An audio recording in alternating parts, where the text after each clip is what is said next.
such a casual stream today that you can hear my neighbor vacuuming their car outside, I think. I'm not even gonna close the window. What's up? Oh no, Shin, you lost your stream streak. I'm sorry. It's okay. Don't fall for stupid gimmicks like stream streaks, where the whole thing is they're trying to manufacture FOMO. I almost said manufacture homo. It passed through my brain and I watched it go by like this. I was like, oh, good thing I didn't say that. Don't be like, yeah, don't fall for the gimmicks, Callahan. Stop it. I mean, to be fair, aren't they like pretty easy to recover now? You get like, what, 2 days to watch a clip or something? I honestly don't even know what's on my clips page. I haven't looked at it in a hot minute. I don't know what the hell you guys are clipping. BL authors. Oh, like this place doesn't want to manufacture homo. Y'all got me. Y'all got me. I'm truly just chilling today. I feel like we've been saying for a while in chat that we miss having just chatting streams here. So I was like, why not? Why not exercise my free will and do whatever the fuck I want? So I don't know if we'll go very long today. Probably not, but why not? I thought about doing the like the Chinese live translation stream, and then I'm literally too tired. I don't think I have the brain power today to do that, so I'm just here to read chat today. Today's a reading stream where I read chat. Hi. In a 4-hour stream. I feel like the days of me doing a 4-hour just chatting stream are over. I think I'm too old for that now. We'll see though. I may very well eat my words. Like, who was it saying earlier? Like, oh, it'll probably happen if we end up in a rabbit hole and I'm on Wikipedia. I always end up on Wikipedia. You guys know how it is. We can chat about P5R for 7 hours. Oh, that's true. Cause you know what finally broke my Persona? I was playing like 10 hours a day of Persona 5. I mean, I was also depressed and had nothing better to do. Depressed and sick. Quite the double whammy. But I was literally playing at least 8 hours of P5R every day for like over a week. And then what finally broke my addiction was getting to the Okumura arc.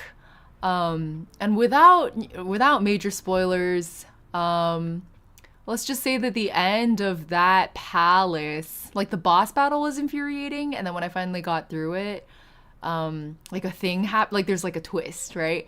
And it was so stressful to me that I avoided the game for 2 days.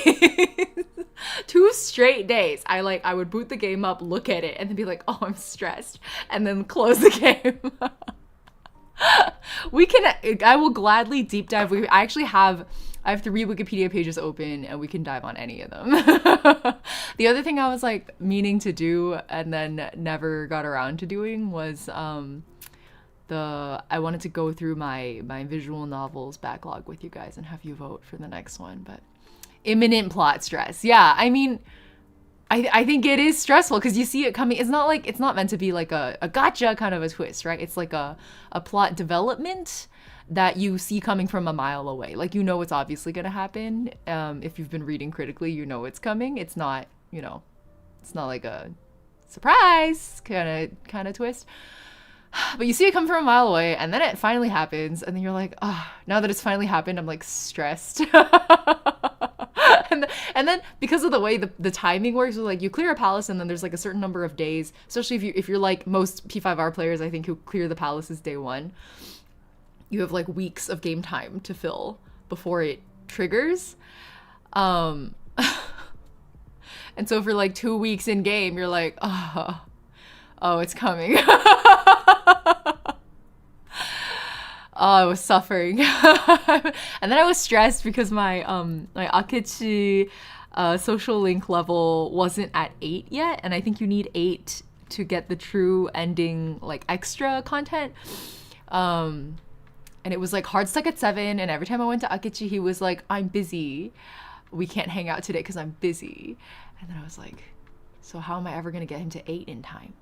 So anyway, I was, stressed in that gamer stress kind of way. Like, it's not serious, but it's enough that I was like, oh, I don't want to play the game anymore.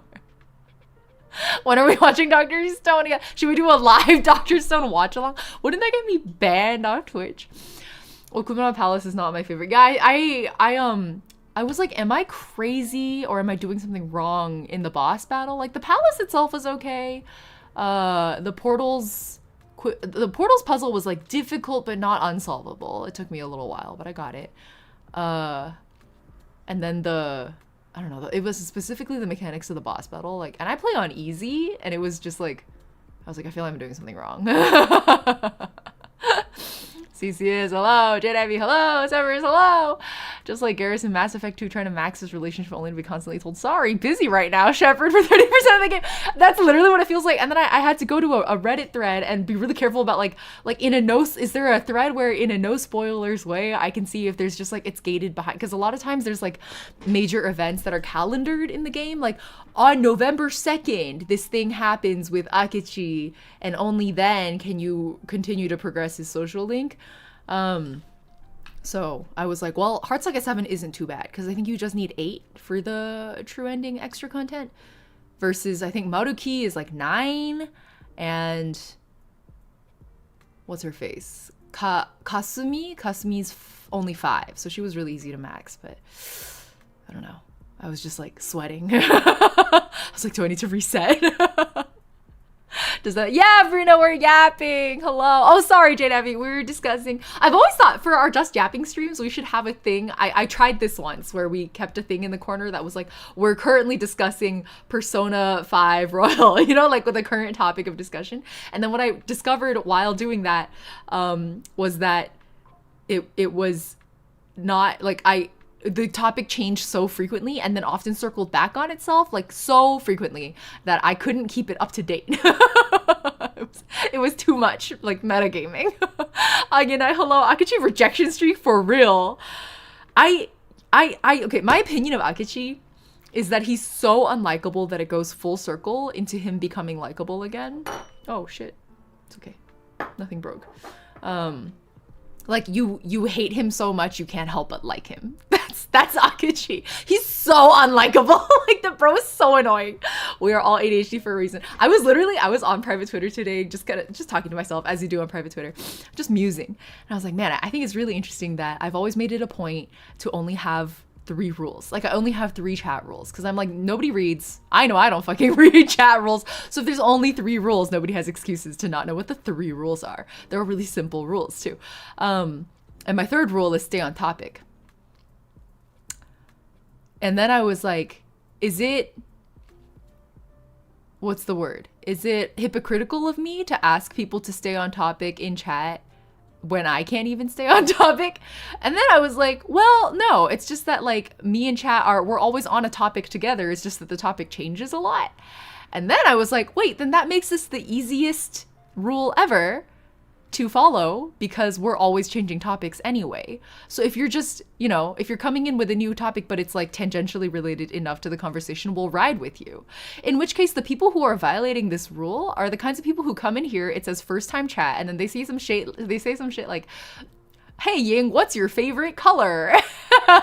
And I'm like, who are you? Yeah, we're topic surfing. Exactly. My 3rd rule is too hard, Mr. Chan.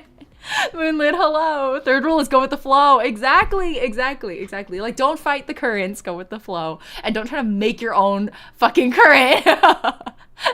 Bruno's like, hey, what's your favorite color? For once, on topic. Everybody wants to know my favorite. Can you guys guess my favorite color? I think it's kind of obvious. Well, I'm not wearing it. I think it's kind of obvious what my favorite color is, although it doesn't match my VTuber. I think a lot of people think my favorite color is blue because my VTuber's all blue. Yes, Bruna, you got it. Not only green, millennial green. Don't mind me just watching 2 guys reacting to Coraline. The movie? Wait, how do those kinds of reacts work? Because they're not allowed to put the whole movie on, is this YouTube or Twitter? Like whatever streaming platform, they're not allowed to do that. So do they just use like a movie timer and then you don't have the context of what they're reacting to? Or are they just openly violating IP law? It is definitely green. You guys got me. I got clogged. I love how the moment hey Ying, long time watcher, first time chatter, what's your favorite coffee? Asuna. Blue Mountain? No, I'm making shit up. I don't have a favorite coffee. Wait, do you guys have favorite coffees? I feel like coffee's one of those things where you have to, it's not like tea where there's like categories. And even the amateur tea drinker will often have a favorite category. I feel like when you ask someone what their favorite coffee is, you're talking like single origin and what farm they came from. The velvet green of mid-century modern. Something like that. Yeah. I sometimes describe it as like olive green. What's going on? Oh, no. Okay, to quickly catch you guys up on a personal life situation. That's not personal life. You guys know I've been doing a lot of like volunteer labor for the Democratic Party. Unfortunately. Somewhat against my will. There's two local politicos in my text right now. We're trying to do some endorsement stuff, but I muted them. Dark roast is awful. I agree. I strongly agree. I think the Italians will kill me for saying that, but I strongly agree. Ethan, thanks for the follow. Welcome in.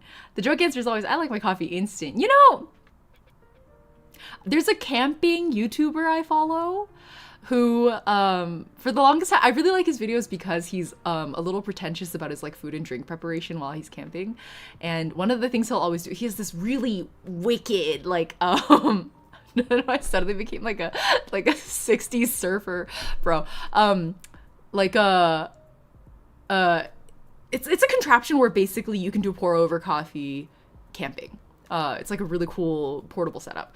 And one time I was watching his latest upload and he was like, you know, my viewers have been commenting that it's really like crazy that I bring this entire coffee setup out when I'm camping, and instant coffee is like just as good when you're in the great outdoors. So this time I've decided to bring instant coffee. And I was sitting there like, ain't no way. There ain't no way. Like, there ain't no way. And then he made his instant coffee and he drank it. And he did one of those like camping videos where they don't, like the only category of YouTube video is the exact category that I don't make. When I watch YouTube videos, I watch the shit that I would never make. Which is, like they're like, no, ooh, my camera just flashed kind of weird. No commentary. Well, there is commentary, but it's only in text captions. And then the only sound is like, you know, nature noises, like wherever environmental, like if they're at a coffee shop, it's like coffee shop noises. And then you see the YouTuber's thoughts because they put it in the caption, you know? So he's like one of those. And then you just hear the silence of him going like, and then the caption goes like, actually, maybe they're right. I was like, no fucking way. I don't know why. That's a very specific thing I thought of when you said instant coffee, but I do think I'm not pretentious enough about coffee. I think I would also probably bring a packet of instant coffee out into the woods and then go, not bad. Wicked, bro. Totally radical. Oh my God, the Velvet Room. You're right, Moonlit. You're right. Snippets are heavily filtered videos. Wait, what do you mean? Oh, for the reactions? Oh, that actually makes sense. Like, wait, why is my camera do you guys see this? Is there like a faulty connection somewhere? I'm kind of freaked out. I've known for a while, I think the power supply on my PC is potentially a little overloaded. I think it causes some weird blips sometimes, but we'll see. Tired of being a coffee snob for a bit, but I realized quickly I don't care enough. Tried being a coffee snob. I'm exactly the same as you, Severs. I was like, well, coffee's really similar to tea, right? Like, surely I can just get into it.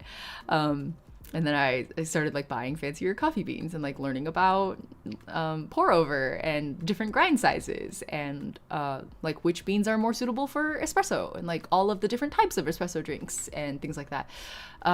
Like fat ratios in milk and how it affects like the steaming, etc. And by the end of it all, I was like, wow, that's a lot of stuff I don't care about.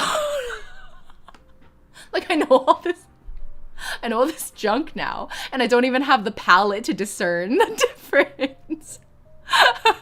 Curious Nara, hello. Velvet Room is the elevator one in P3. Oh, I guess I've never played any. This is my first Persona game, so I don't even know what the other Persona games like hold constant. I guess all of them have a Velvet Room. Is Igor constant? Igor and the twins are constant across all of them, or what? The camera's getting so mad over coffee, for real. Hello, Doodle, welcome in. Can't have coffee because of my epilepsy. Wait, if you have epilepsy, can you not have caffeine? I didn't know that. It makes a lot of sense. I just hadn't ever thought about. Can you not have any? Why am I getting Ying highlighted? Because the camera's haunted? Why did Bruna say all caps Ying?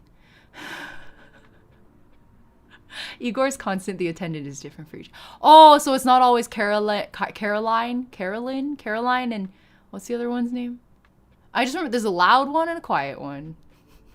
Only tiny amounts of caffeine. Oh, okay, okay.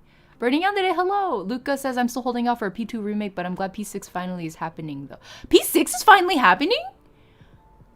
Also, honestly, I forgot there was a P2. Like, in my head, it starts from Persona 3, and I just didn't... It's kind of like how Star Wars starts on episode 4, and you don't question it. You know, and in my head, it was like, oh, of course the Persona series starts with Persona 3. Like, I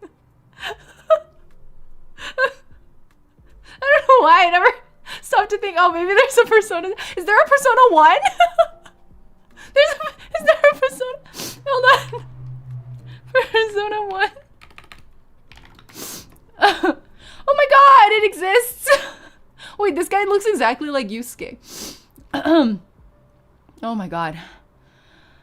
Megami Ibun Roku Persona. Persona! There is a Persona 1, but it's like, okay. That's why I never hear anybody talk about it. Okay, I mean, I think it's really cool that it took 5 generations before they got like a mainstream hit, you know? Like, I think it's testament to the amount of iteration work you have to do to nail down a concept. It's pretty cool. It's pretty cool. Persona 3 is basically a reboot, so you're not alone. Oh, Persona 3 Portable?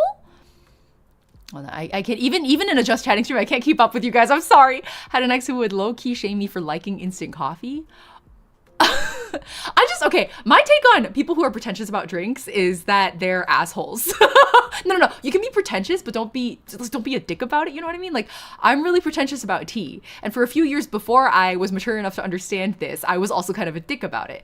And now I'm like, if you like tea bags, you like tea bags. Like, I don't know why that matters. Like, why should I have an opinion on your opinion of tea bags? Like, I think they're ass. Does that mean I'm going to judge other people for using tea? No. I don't know. I think a lot of us go through like a judgmental phase when we're in our early adulthood.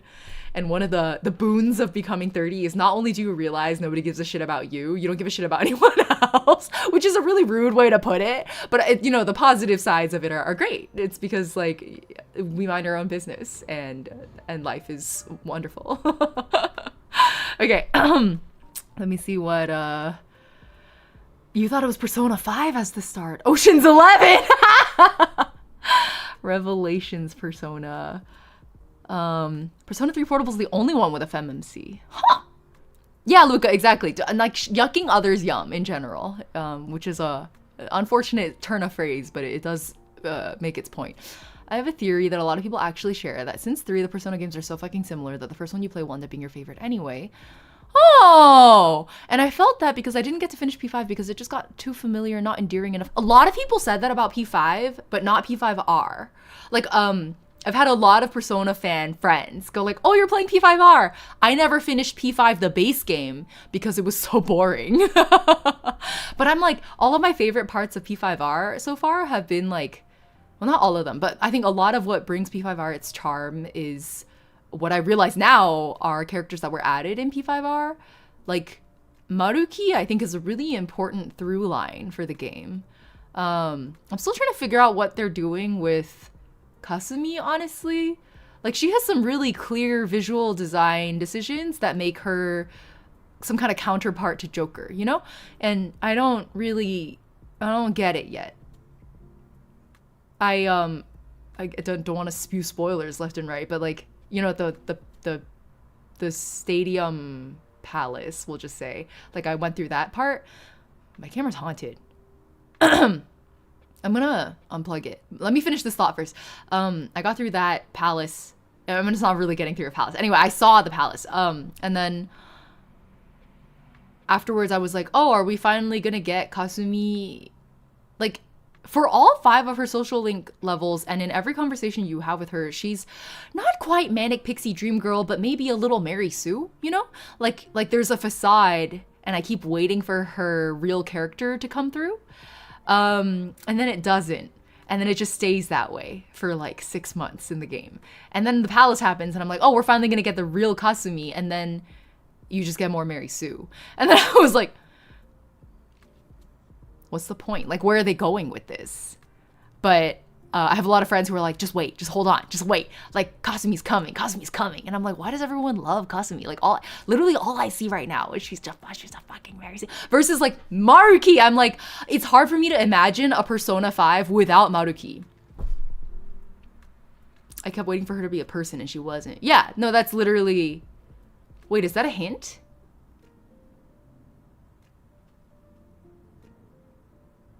Okay. I guess we'll see. I don't know. I'm literally just like, I continue waiting. I'm still waiting. Gripping my seat because we can't tell you. Yeah, no, that's what all of my friends are just like, just wait, okay? There's a reason everybody loves Kasumi. You have to wait. And I'm like, it's almost November. It's almost November and Kasumi's still a Mary Sue with no substance. What's going on?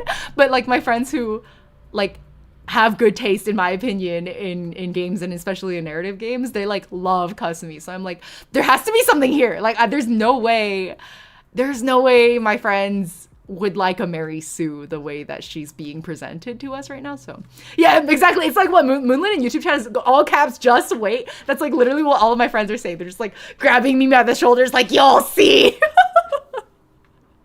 Are you scared it might be a Nier Automata situation? No, because I don't disagree with any of my friends' takes about Nier Automata. I think everybody was correct. They may have been incorrect in judging that I would love it. But like, you can't, read people's minds like that. I think they took a very solid gamble that I would like the story. And I did like the story, so. You just got to get to season 23 vibes. Well, the thing about Persona 5, P5, what does the R stand for again? It's not Reload, that's one of the other ones. Royal. The thing about Royal is that there's so much else going on. And like I said, Maruki is keeping me very entertained. I think, what we were saying earlier, who was it earlier in chat was like, Kasumi feels like she was written into the story for Royal, but to me, Maruki feels like the opposite of that. Like, it's really hard for me to imagine the base game minus him, because there's so much like theme integrity that comes through his dialogue specifically. And sometimes it can come across like hand-holding the audience, but I don't think they do the hand-holding in a way that feels tasteless. Like, it actually feels really cohesive. Especially with their whole like cognitive science with a P thing, which like feels goofy, but I think because of Maruki's presentation of it, it feels more real somehow. I don't know. Yeah. The first arc is about a salaryman who shoves women on the subway. What? I'm really glad I don't really play gacha games anymore. That sounds ridiculous.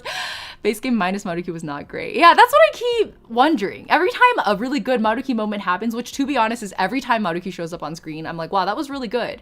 And then I'm like, oh my god, the base game didn't have that. And then I try to imagine P5 without Maruki, and I just like can't. I'm just like, what? Would it not just like be really, it would just feel really shallow and maybe incoherent in a lot of ways, because Maruki is a really useful through line. I don't know, I'm sure like a lot of the character arcs would have still hit really well. Like Sojiro and Futaba's whole thing like really got my attention. But I don't know, minus Maruki, like I just watched the scene of it was Yusuke Yusuke tracking down Maruki at the Bunkasai, and then bringing like an offering of food to be like, can I please, sir, can I have a counseling session? my art patron and a benefactor and father figure turned out to be a massive fraud, and I cannot reconcile the opposing feelings that, like, on one hand he must have loved me like a son to some extent, but on the other hand he was using me for material gain. Help. You're an adult and a mental health professional. And then it was just like really, it was so endearing. I don't know. Do you maybe need to say where you are in P5 and make sure chat doesn't accidentally spoil you? I am right at the point. I don't want to spoil people in chat who haven't played either. I'm right where we're negotiating with Akechi. October 29th. Sometimes a date is better for P5R. I think the best no spoiler progression note is a date, I think. I keep forgetting that aspect. The confidant's like the politician and what the MC was going through for P5. Wait, is the politician not in P5 base game? He's been my favorite non-main character confidant, like by a long shot. And maybe UI also, but I think UI I'm biased because he's like like sexy, you know? In that Tumblr sexy man kind of way. What do they call him? The man of the people? He's the Sun Arcana? What's his name? They call him like no good Torah? Wait, I can't remember his fucking name. Oh, he is? Oh, he is. Okay. Cool. Thank God. He's easily my favorite. Yeah, no, easily my favorite non-main character confidant. Non-main character and non-dateable. Y'all know I maxed Goth Mommy social link too fast. I miss her. I should have saved more for social link for later on. But I need Goth Mommy. I'm glad he's in the base game. The Gunkle? I know, I think he's such a sweet guy. And I think he is a really great embodiment of one of the core themes of P5, which is the concept of like redemption and second tries, right? His whole thing is that like, oh, I was a, like he's kind of the, he's the foreshadowing / mirror of like what the Phantom Thieves as a group go through, of your intentions becoming corrupted as, despite the best of intentions, those intentions becoming corrupted as you receive like recognition and power. And reward, like any kind, whatever the reward might look like, as you are rewarded for things that you would otherwise have pure intentions for, that they inevitably corrupt you in the process, and whether you can reset and start over again. And the game's, I think, resounding answer is yes. Like anybody deserves a second and third and fourth try. Yusuke's story also resonates on this front, I think. So I came back to Yingdell. Everybody's saying Goth Mommy is getting caught by Automod. Okay, I've permitted all of you. Wait, what did Moonlit retracted some messages. Also in the OG plans, Hifumi was supposed to be the strategist of the team, but they scraped it. Oh. Yeah, I feel like if Hifumi had a back and forth with Makoto, that would have been really good. But Makoto makes a really, really effective and believable strategist character too, I feel like. Yeah, Automod is anti the word mommy, I think. Put me back in the slammer. I'm a criminal who deserves it. I'm capable of playing gacha games for free, which is pretty appealing. I think my issue isn't even money for gacha games, it's time.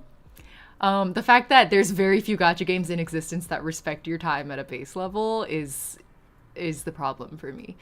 And then the more free to play you are, the more time you need to invest into the game actually to like win their you know, gacha currency, whatever it may be. So I am at a point in my life where my time is more scarce than, well, I think everybody should think this way, but I think most people spend much of their life not thinking this way. I think all of us eventually land here though. Just the idea that like time is the one resource you can never recover. That's why when I first started streaming, I got like really emotional. When I started seeing, I was breaking like 20 to 30 concurrents at the time. And I was like, that's actually like, if you think about, I don't know, like the stats were like, people were averaging like, let's say 30 minutes of watching the stream. There were like 30 concurrent average over the duration of the stream. So the math, it doesn't quite math out, but that comes out to like hours total of like dozens of hours total of time that people were spending watching my streams. And then I was just like, Like, I don't know, as somebody who was like the single unrenewable resource is being spent. And then it was like a really conflicting set of emotions. On one hand, I was like, oh, I'm really touched that people would like find enough reward, like personal benefit to being present in my streams that they would be willing to spend their unrenewable resource like this. And then on the other hand, I was feeling kind of guilty about it because I was like, am I encouraging like bad habits in an already spiraling attention economy and feeding into like the negative parts of the societal psyche around like content creation, you know?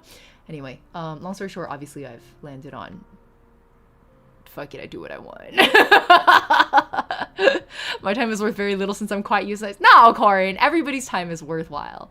How you spend it or I mean, how you spend it is the trickiest problem of all. I don't think there's ever an answer. A fantastic company to do worker tours with. Hell yeah, brother. I've been blowing through the Agatha Christie novels recently to do work. And then realizing that I'll miss like major details, and then they'll do the grand reveal of who the killer was at the end, and then I'm like, what? But I guess the point of Agatha Christie novels is that the gotcha at the end is usually quite surprising. That was her entire charm, right? Full VN mode. Oh, yeah, exactly, Severus. I feel like a lot of gacha games are really great if they can be played in full visual novel mode, which is what I've been trying to do with Genshin, right? But the more I do it in Genshin, the more I'm realizing that, like, I'm going to have minimal satisfaction playing it like that because they're not writing it to cater to an audience that only plays the main story like it's a visual novel. And so the writing will reflect that. Like, they're writing it in a way where you're meant to get distracted exploring between parts of a quest, or going side questing, or like crafting, or like doing other things. And so the story is written in a way that is meant to constantly refresh your memory, delivered in really small bite-sized pieces, get you to move all over the map as much as possible. So my playstyle doesn't suit a game like Genshin Impact. But in other gacha games where it is basically just a visual novel, I think it's different. Like, it's working for Twisted Wonderland, for example, where I don't really do the other things. I don't play events, honestly. Like, if the event's annoying me, I just won't. Sometimes I'll grind up like the 30 minutes of grinding necessary to get the event currency to get the free pull or whatever you get out of it. I'll do that. I'm like, if it's 30 minutes, I'll do it. If it's more than that, I'm not. But not all gacha games are playable in a time efficient manner. Let's put it that way. You end stream early enough for me to read after. Oh, really? Okay. That's good to hear. I feel like acknowledging the responsibility that comes with it makes me more inclined to watch your streams because you feel like a creator, you respect your audience's time. I appreciate that you feel that way, Jade Ivy. I wasn't sure that it was something that was particularly on anyone else's mind.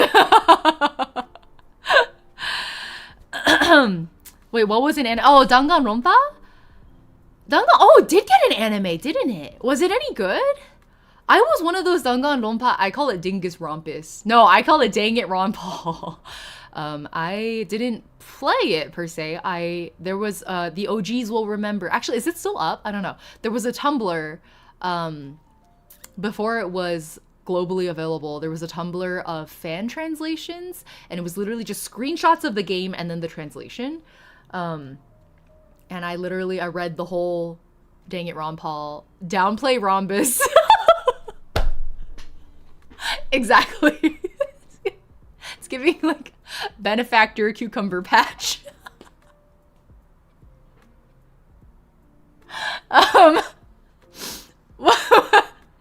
Anyway, I read the full game basically like one screenshot at a time on Tumblr. Just the base game. I tried the same group of like translators did a second Tumblr blog for the second game. And I read the opening of it and didn't really continue. So I don't know the story for the second game, only the first one.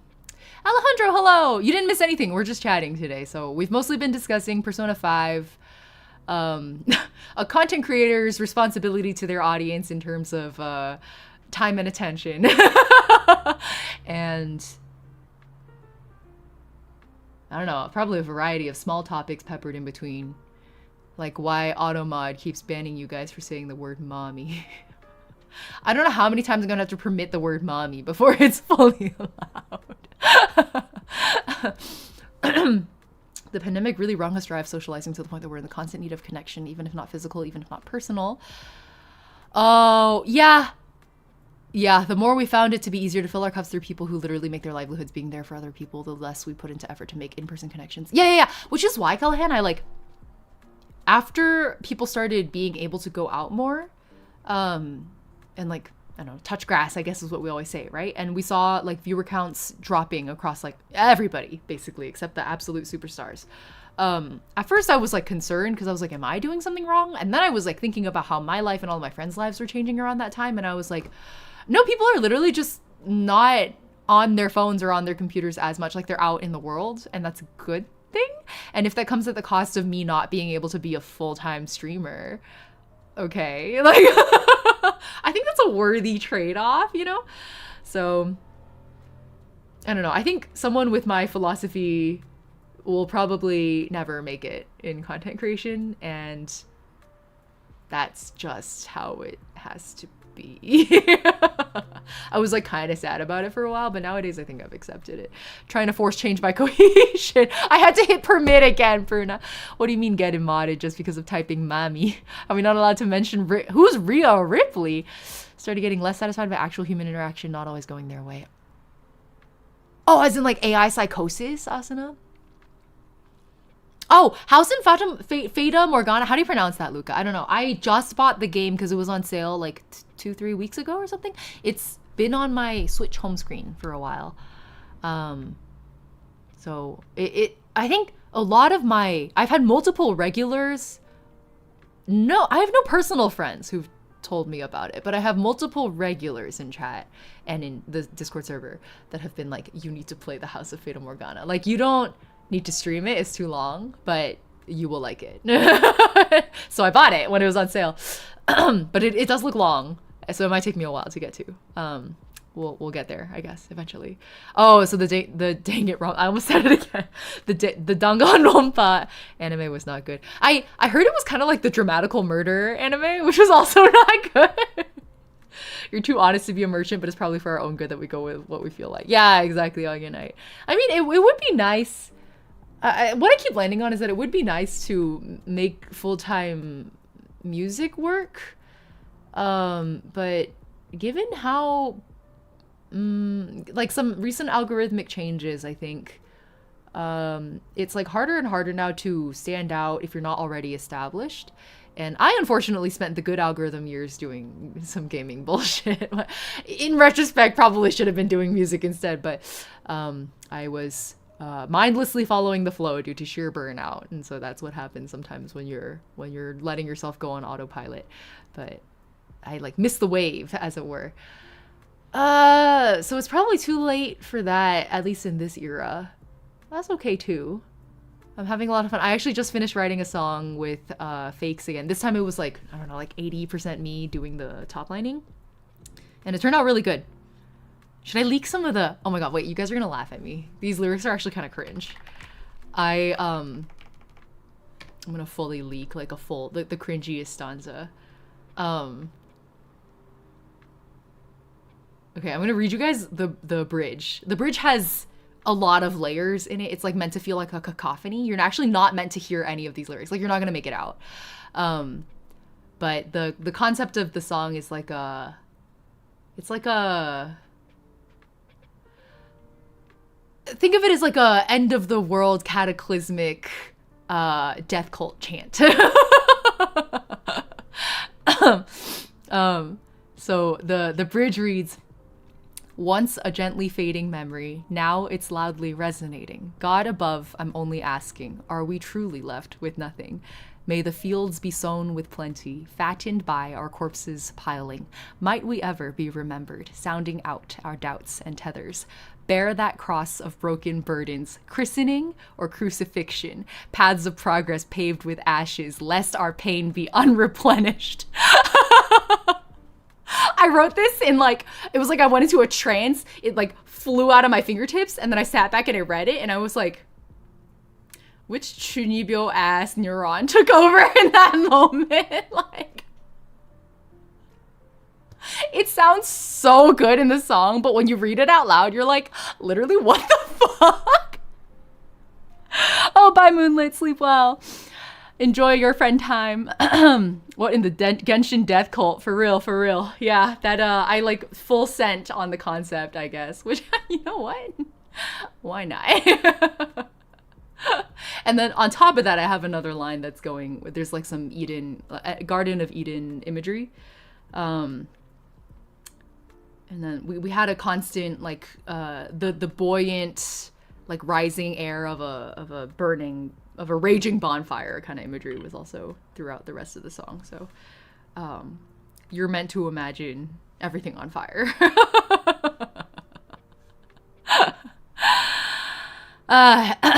Good things didn't happen fast enough rate to counteract the dopamine dose that is having quick social fixes as soon as you open Twitch. Oh. Yeah, I feel like being eyes open parasocial is not actually a bad thing. Like, as long as you know what's going on. Like, I'm mega parasocial about the fucking Dimension 20 cast, you know? But I'm not, like, just, it feels like if you're not weird about it, it's fine. I don't know. I think it's pretty easy to not be weird about it. Did you play P5R in Japanese? Yeah. I do play it in Japanese, mostly because of in retrospect it was kind of stupid of me, because Fukujun voices Joker, and when I saw that I was like, well, then I have to play in Japanese. And then the more you play, the more you're like, oh, but you never hear Joker's voice. Fukujun gets like a few lines that are basically like, okay, let's go. And then I was like, why did I do this? But it's okay, because Yusuke's voice actor is, what's his fucking name? Sakata Gintoki's voice actor. I also read the Tomokazu Sugita, or something like that. I really like him also. He also voices one of my favorite characters in Octopath Traveler 2. Pretty minor side character, but I really liked him. Oh, bye, Ice T. Thanks for hanging out. Parasocials and parasocials, and if you're aware of what that is, it can be fine. Wait, what? Huh? Yeah, I heard the Yen cast is really good. I did hear that, Moonlit. JP Varka. Ryuji? JP Ryuji is also Varka? I guess I don't play Genshin in Japanese, so I wouldn't know. Game actively set in Japan makes most sense for playing in Japanese though. Yeah, it's just like, it's such an explicitly Japanese game, right? Like I would argue the most fun parts of P5R are LARPing a Japanese high schooler. Excuse me. LARPing a Japanese high schooler living in Tokyo with an absurd degree of personal freedom and also personal funds. And the full freedom to spend those funds and time however he sees fit. And the additional fantasy of just the simple concept of like deciding to do a thing and then actually doing the thing. You know what I mean? Like the way as Joker, I can be like, and now we're going to study for 3 hours. And then he'll actually sit down and study for 3 hours. And then the result of studying for 3 hours is you'll see his knowledge points tick up. If only that's how real life worked. Can you imagine how powerful humanity would become? Oh, you gotta go for real now, Moonlit. For real, for real. Orange pencil class is also optional? Yeah. Well, that your friends, your homies with your homeroom teacher, who I think has a romance path, potentially, and she'll help you cut class. But, like, not really. Like, you're just reading a book in class instead. Or making lockpicks. That would be too easy. That'd be life on easy mode. Yeah. Joker's out here playing life on easy mode. Except for his premise. But, you know, everything except for the fact that he was framed by a Yakuza. My cat says hi. She's trying to eat my phone because she hears noise. Hello, I'm gonna head bump your cat. This is me on the corner of your phone. Video games truly appeal to our wildest fantasies. The wildest fantasy being the idea that you can decide to do something and then go do it.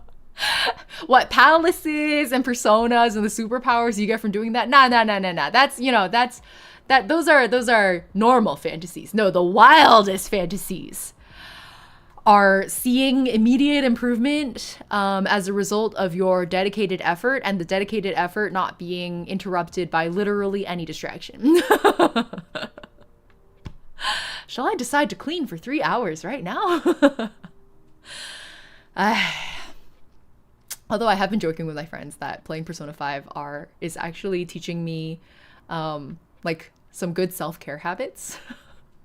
like sometimes Joker's phone is blowing up. You know what I mean? Like, you load out of the classroom scene, time passes, it's after school, you open your phone, there's 4 text messages from 4 different people. All 4 people are inviting you to go do things. They all sound fun and rewarding. You can only choose one.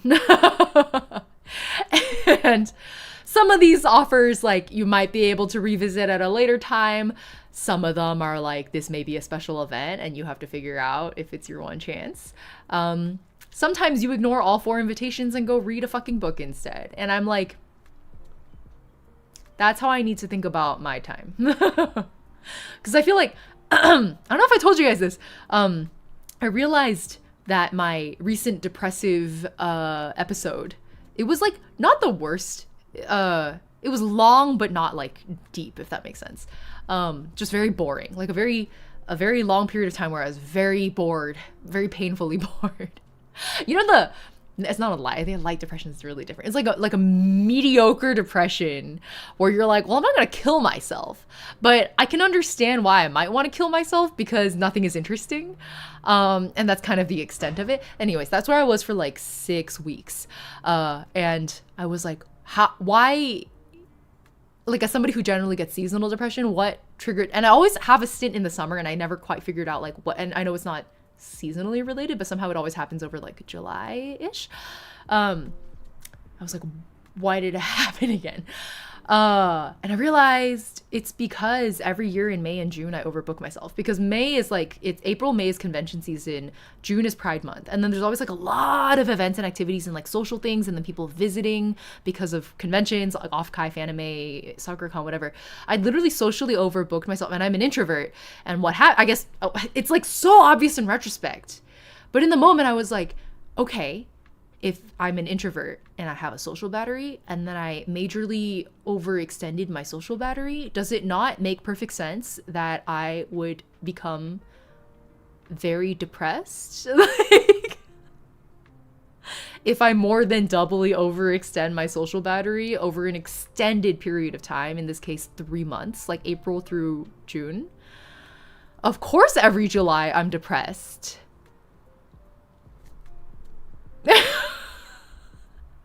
I can't believe it took me this long to figure it out. I can't believe it took me this long and playing Persona 5 Royal to figure this out. The formula checks out, right?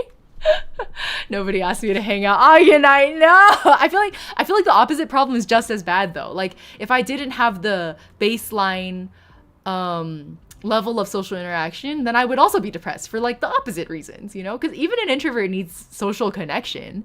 It's just that my maximum is a little bit lower than an extrovert's, or significantly lower than an extrovert's. That's all it is. I do get occasional depressions where nothing seems fun or interesting, since it's just something sort of illogical. I need to wait it out. Exactly. I feel very strongly. I agree with that, Kadenshia. When the July bout is always really bad, and then November, December is always really bad for me.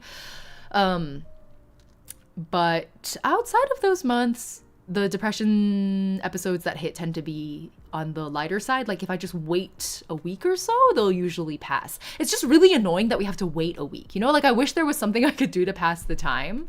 And I think that's why during those depression weeks, I often will blow through a lot of media. Like, I'll binge a game, or read 5 novels, or binge like 7 isekai anime or some bullshit like that, you know? And I think it's because like it's the most passive activity that doesn't feel only like you're wasting time, even though it's annoying that you can't do anything else. Games can be educational. It's very true. That's very true. Yeah, I go through 2-month cycles of overbooking myself and then being depressed. Jade Ivy, I strongly relate to that. I'm like starting to notice that exact 2-month pattern in myself. Interesting. Yeah, and I realized that the reason it happens on that cadence is because this year I was actually doing pretty well in June. I was like, in June, I was thinking like, wow, like it's been such a busy month, but maybe I really like have a handle on it now. Like I really figured it out.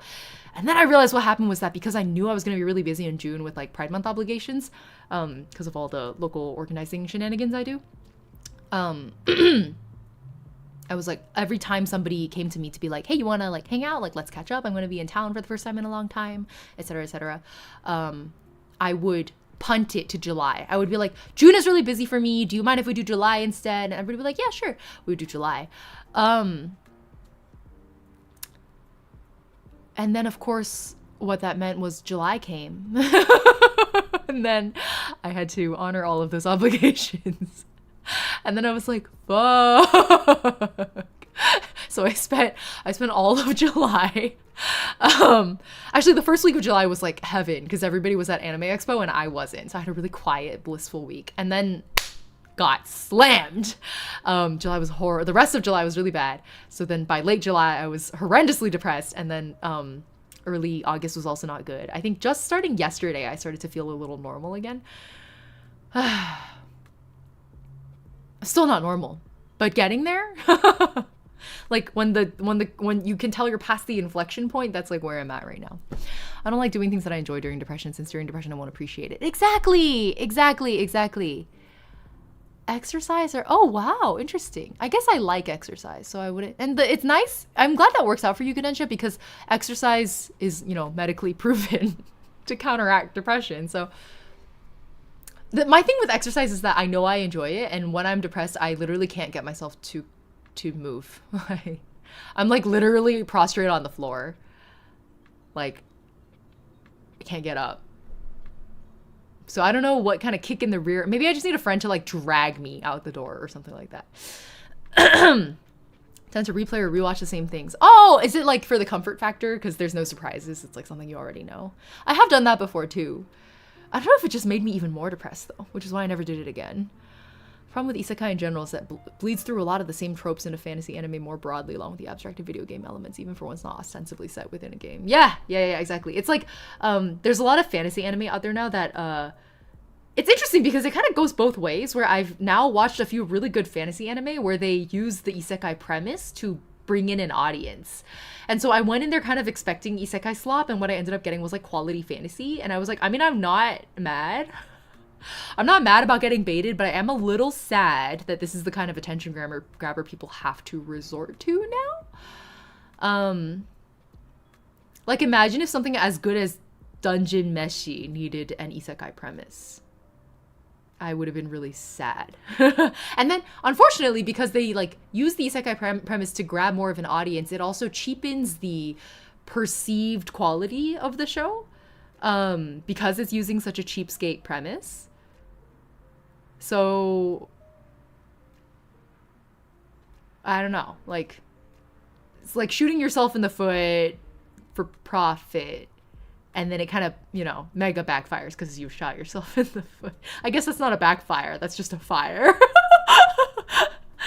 Very underbooked and the cabin fever is driving me insane, but I'm unemployed, so I can't go out without a reason and everyone's busy. Glacier, I, to a certain degree, not to the underbooking aspect, but to the underemployed, the unemployed and no reason to go out thing. Do you live in an area that has good walking paths? And are you a walker? Because that's my like number one excuse to go out. That and the library and farmers markets. Satso, hello, we're literally just chatting. I think right now the topic is vaguely on like depression and introversion and social overbooking / underbooking. I sort of walked away from a lot because I have a low social battery. Like I care about the people around me, just hard for me to hang with them as frequently as they do with each other. But it gets to me when they think I hate them. That would have sucked.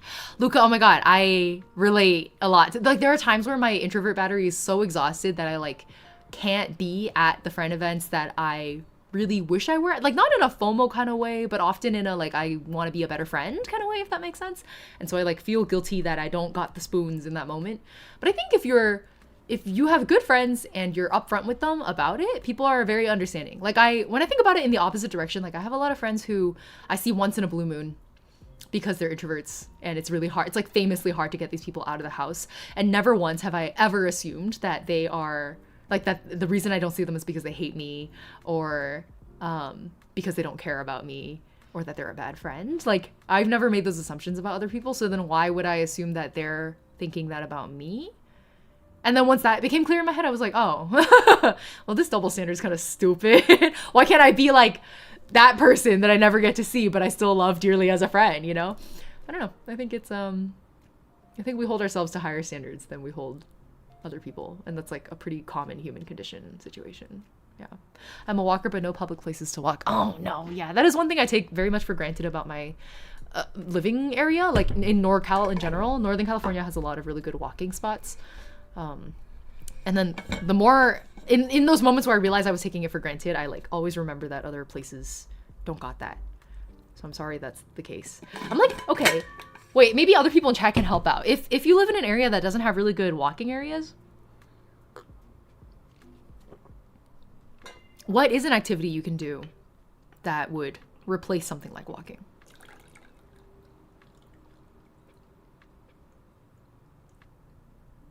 I think the only thing that scratches a similar itch for me is going to the library. Do you have public libraries that you like sitting at? Excuse me, I'm still quite phlegmy from the illness. I just dripped water on my shirt. Why does it show so much? Birding! Well, would birding not necessitate good walking space? I guess no. You can literally go birding in like a suburban neighborhood. I've seen some great birds. Shopping for deals on food. Oh, at the bargain market. Wait, I love the idea of going to a bargain market to like get a walk-in and an activity. I like that a lot, Cadencia. We have huge ass malls, but that's capitalism. Check out the Trail app to see if there are any easy trails. Trail app? Interesting. I use all trails, but not just Trail. It's just called Trail. Hold on. Let's check it out right now. I pace and listen to... that's true. I'm sure we have a lot of pacers in this chat now that I think about it, since we're so ADHD heavy. Trail. Oh, it is all... Oh, you are saying all trails. Yeah. Sorry, I just saw a really interesting game as I searched for all trails, which I already use. What is this? Is this like a... Is this an idle game? Idle, IDLE?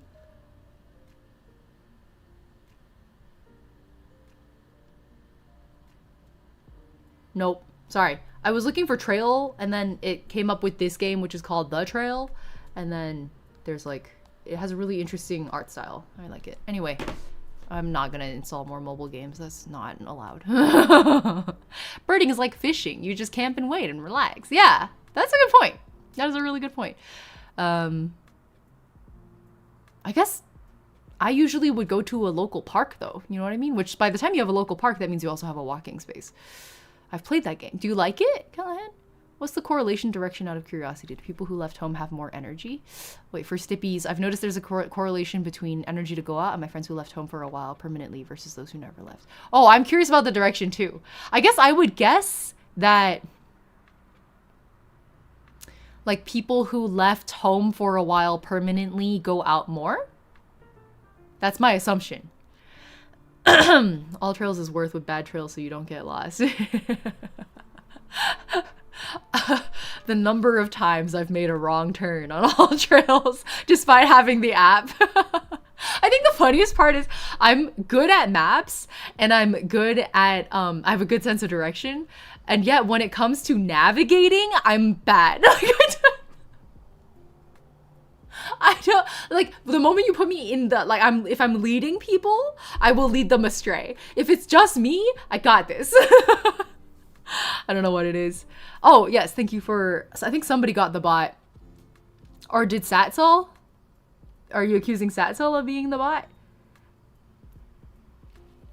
Should I click the risky link?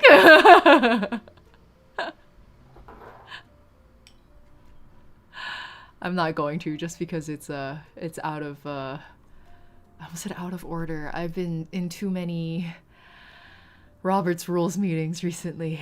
Point of order! You know what? I should start doing that. Every time, what were we saying in the very beginning of today's stream where I was like, we have 3 stream rules and one of them is stay on topic and people still can't follow it. The next time somebody violates, guys, I have a new agreement to propose, okay? A new tradition that we start today. when next you see someone come in this chat and they're very off topic, like frighteningly off topic, like the what's your favorite color Ying level of off topic, we yell point of order, like all caps point of order, like Robert's rules. Do you guys know what Robert's rules are? Hold on, I need to.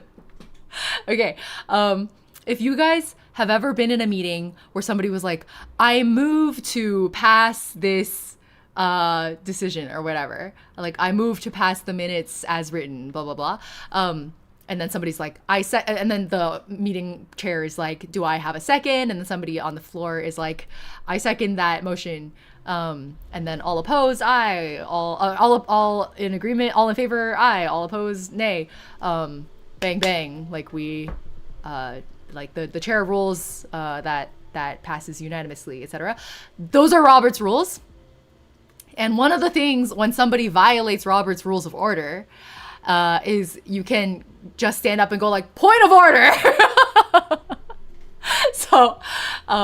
So the next time somebody breaks a chat rule, just yell point of order.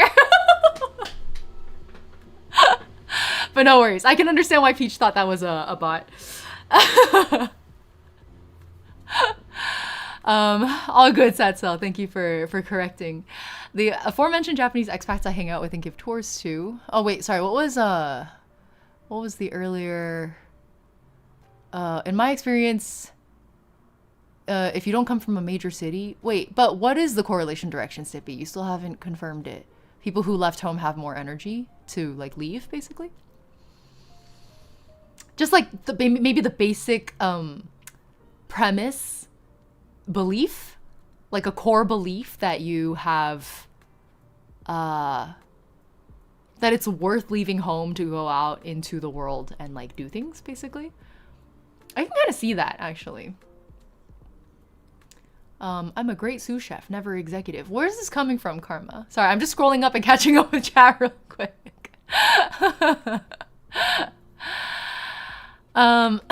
Walking alongside traffic here is quite dangerous. Oh, I see, because we're talking about what counts as a walking space. Because there are no, oh my god, yeah. I feel like without a clean pedestrian sidewalk, it actually makes a huge difference on whether a place is walkable or not.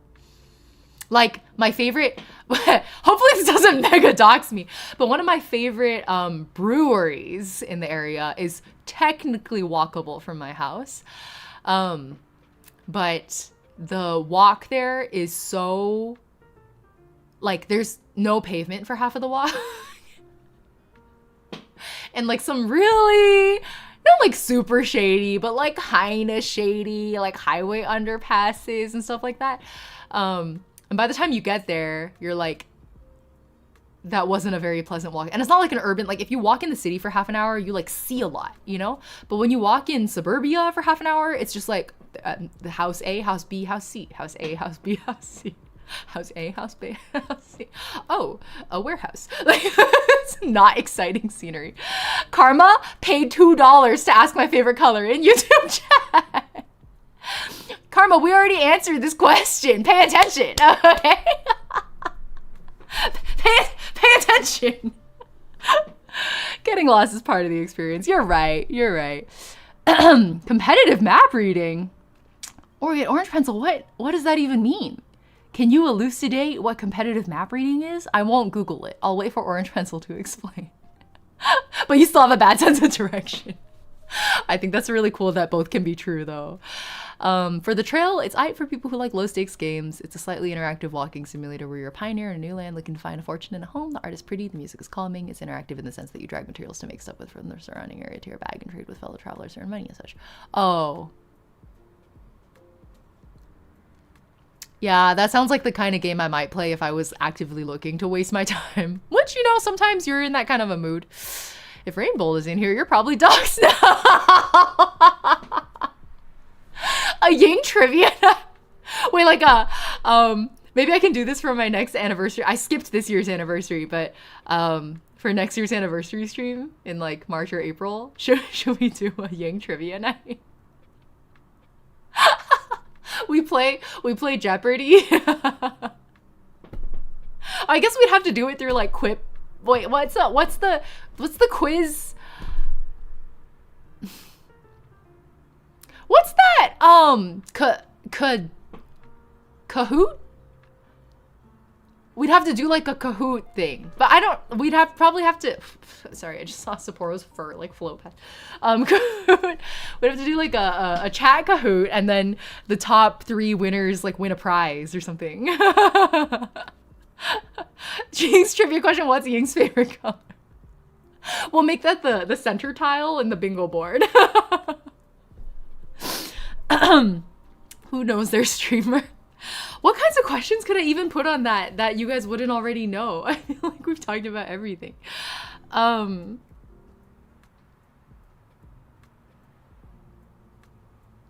there are some good ones. Like what international school I went to.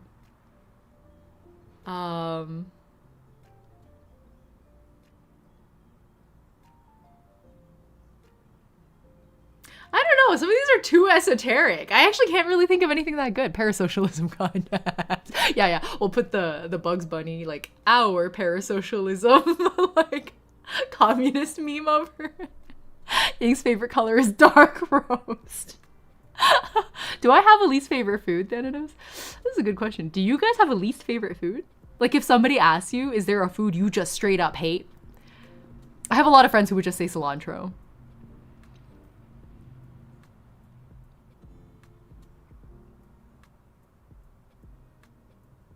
I don't know if there's any food I hate.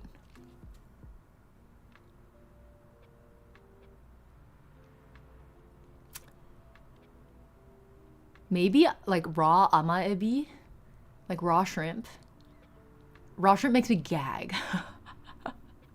What happens to Ying on camera if she drinks alcohol? Streams 5 hours. Ears turn red and streams 5 hours. How much did Ying spend that one time they mistakenly pulled for Marius' wedding card when it wasn't even out yet? I don't even remember. Do you remember, Gallahan? Was it like $50? I think it was 50.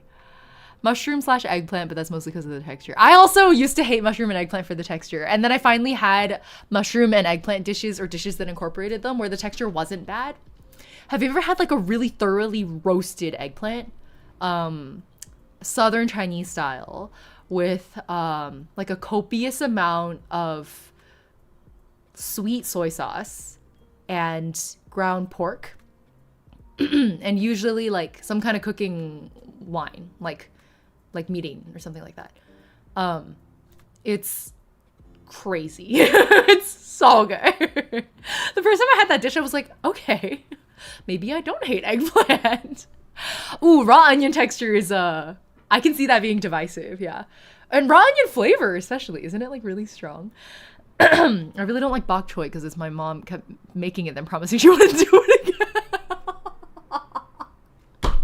Wait, why is your mom giving you empty promises like that? Like, why would she promise not to make it again and then continue? Is she just forgetting, or is she openly disrespecting her promise to you?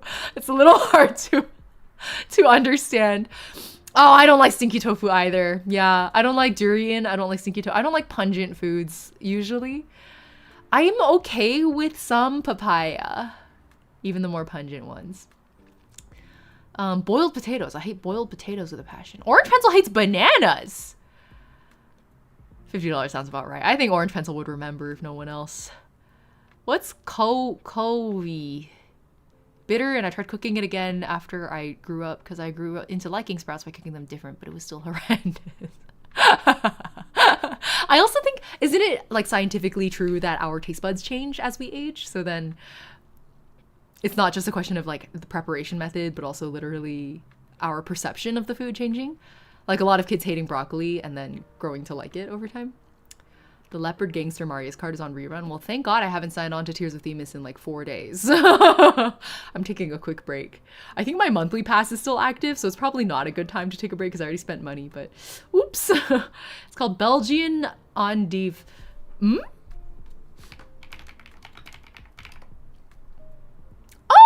Oh, the little torpedo lettuce. I don't know, that's what it is in my head, is torpedo lettuce. Oh, it's chicory! Oh, I'm a huge fan of chicory, but I can understand why you wouldn't like it. Cool. Yeah. I love my torpedo lettuce.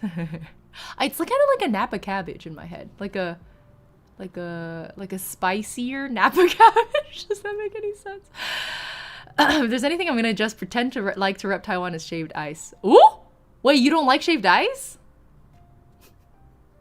Interesting.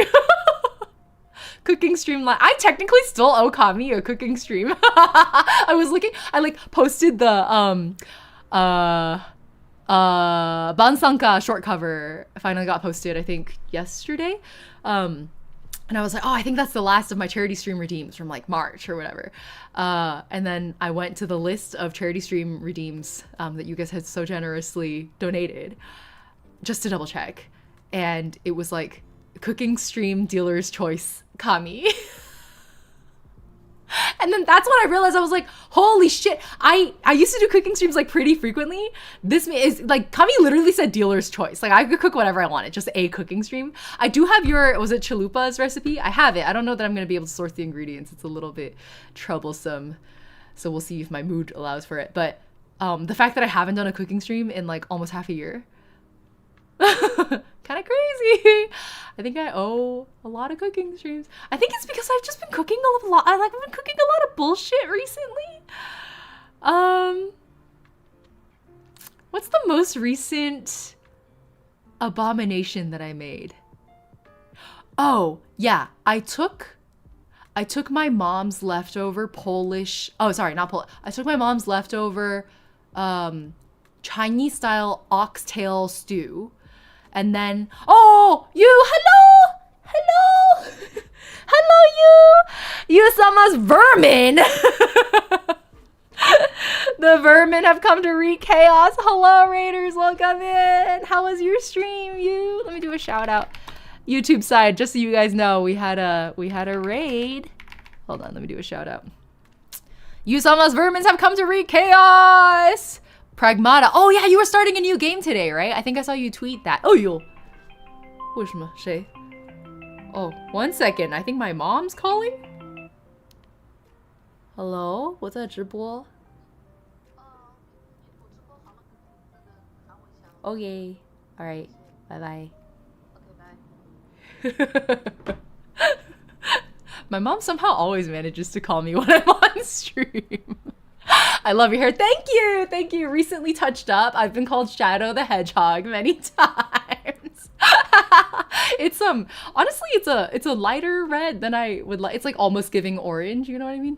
A lighter red that I usually prefer. I think it's because my stylist changed bleach formula, so it bleached lighter than usual. And so even though the dye was the same color, if the base is lighter, the overall result is different. Anyway, thank you for complimenting my hair. I'm glad you like it. You was like, hi, Mama Ying. We love Shadow the Hedgehog. I agree.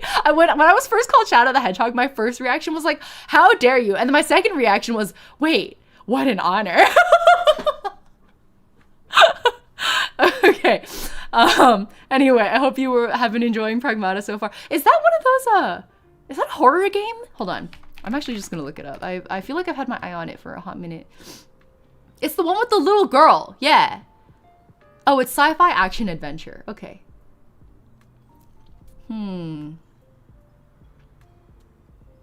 Yeah, I'm not seeing horror anywhere. Or I thought it was like at least a thriller, like a psychological thriller type thing. Maybe it is. I don't know. It's Capcom's dad simulator game. Oh, I see. He's a girl dad. I get it now. I'm so fathered right now. Okay, for those of my chat who don't know you, you and I actually, we co-hosted along with Aqua a three-way meetup at Offkai. And we sang Legend Changer together, the Uma Musume song, which is what gave me the idea of co-hosting it. I thought it would be fun, but I'm the least VTuber of the trio. You and Aqua are very VTuber, and I'm like, once upon a time, I was a VTuber, and now the model comes out for funsies or when I don't feel like doing my hair. But you guys should check out Yu's work. One of my, actually, possibly my favorite voice in VTubing right now, period. I think that's correct. Like, just in terms of speaking voice and also in terms of singing voice. Just insane fucking quality and skill level there. So you're missing out if you haven't seen Yu's stuff, and you should go check them out. Okay, that's my pitch. Welcome in, guys. I have been doing I guess I should introduce myself. Hi, I'm Ying. That's all there is to it.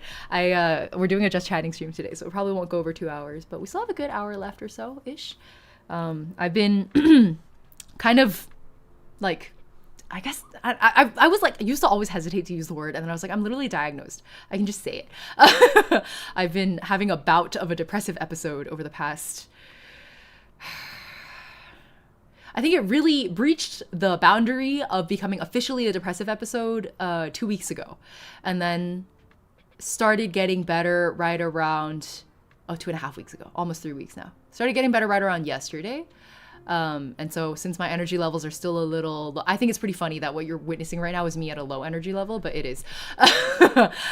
My energy levels are like a little bit still on the low side. So originally today we were going to do I've been like live translating a Chinese visual novel. There's no English translation, so I've just been like, okay, now I'm forced. I have no choice. I have to read it in Chinese. This is forced practice. So I've been live translating a Chinese visual novel. We were going to do that today. And then I was like, or we could just chat. So here we are. No, it's all good. It's all good. I appreciate the sentiment, but this is just how anyone who struggles with depression can relate. You know what I mean? Like, especially if it's just like the chronic sort of episodic type. It just shows up. Some days you wake up and you're like, it's like waking up with your period, except the period lasts a really long time and you don't know when it's going to end. But it just happens. It's like a bodily function that happens, and you wake up one day and you're like, shit, here we go again. And then you just wait. You just wait. And eventually it passes, and then you wake up the next day and you're like, oh, I guess we're good. But like the process of A to B is, it's a lot. I'm not gonna lie. It's not fun. It's not fun. I think a lot of us are really good at acting like everything's okay, and it's not okay. But like, what else can you do, you know? You just wait. You try to actively wait, do things like taking walks and like staying hydrated and sleeping properly and things like that, but not fun. It's never fun. I'm just glad to be almost out of it. I think it's really funny because my major symptom of knowing I was coming out of it was I felt enough of a creative impulse that I finally translated. Any Link Click fans in here? Link Click season 3 opening. I did my translation. Do you guys want to hear it? I can sing it live for you. My stream might get muted though. Yeah, a nice chill Sunday chat always heals the soul. I agree. I'm actually thinking about making this like a regular tradition, but my I had like a VTuber late night radio show concept that I've had a 3/4 model in commission for a while. So I might do that as a regular segment on the late night radio show. You guys want to hear it? Okay. The season 3 opening, which is written by Michael Yu, the guy who wrote and sang for Baisha Jaws, which is not around anymore, unfortunately, but I'm glad that they were able to bring him in as lyricist. Bro's been tweeting up a fucking storm. Like, he keeps going on Twitter and going like, Director Holling never gave me direction in the last several songs I wrote for Link Click, but this time when I wrote, it's called Time. When I wrote Time, this time he gave me really specific instructions, and listening back to this song, I feel like I really nailed it. Like, you guys are really in for a ride with season 3. And so it has all the fans going like, we're fucked. Like, it's fucking over. Okay. Let me try to sing here. I'll put on the like on vocal in the back really quick, because I don't know if I know it well enough to sing it without an on vocal just yet. I need to pitch it up too, I think. Transpose 2 semitones. Let's try that. Okay, is this, oh shit, my desktop audio is off. And my BGM. Okay, is this, can you guys hear that okay? Might be a little too loud. Okay. I love night radio too. Wow, your voice would really suit it, you. Okay, I'm gonna reset it 1 second. I'm looking for my lyrics document. Okay, I got it. Alright, start from the beginning. Ready? I'm keeping it really quiet. I know, it kind of reminds me of season 1 too. Okay, I'll do my best. I might fuck it up quite a lot. I'm not too familiar with the song yet.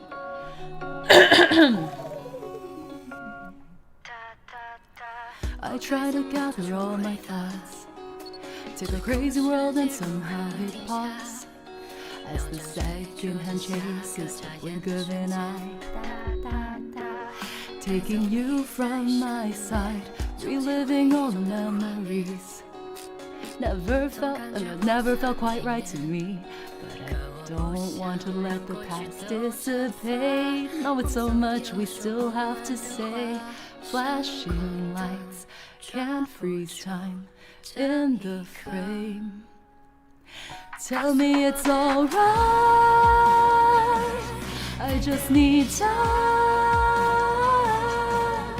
When shining fragments drifting from the sea through history, again rewind.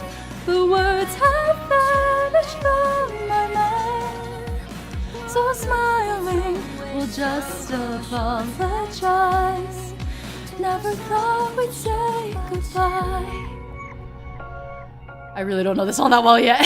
You want the full song or just the TV size? I did the full song. I'm so phlegmy still from my illness. I've been sick for 2 weeks too. You're always by my side while I'm reflecting all your steady light. Not to volcanoes change date, I understand. I'm still the same as I was then.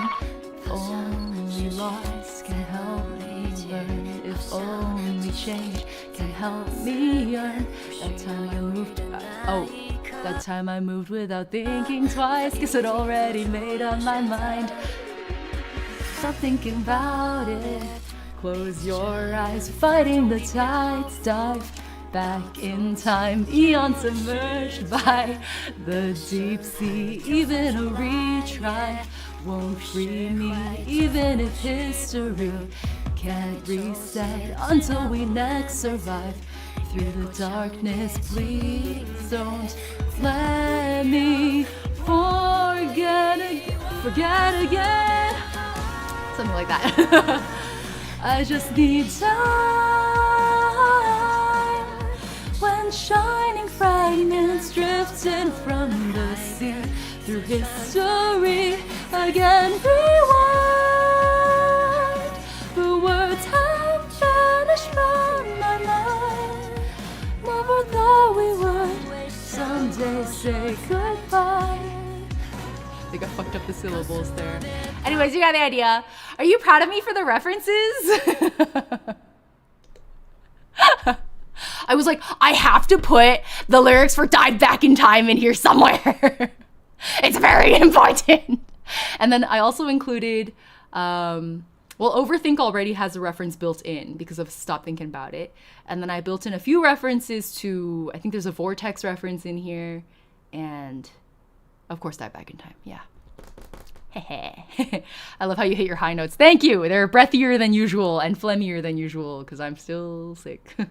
I also finished trans lyrics for a friend's project. You guys probably know her, so I'm not going to name her because I don't think she's announced this project yet. But she tweeted something like, hey, do I have any friends who would be interested in helping me with like a Chinese to English trans lyrics project? And I was like, I volunteer as tribute. So you guys will see it when it drops. I finished that. The one hint I'll drop is it's from a gacha game I don't play, but the music is really good. It's from a really popular gacha game I don't play, which I think kind of gives away what game it is.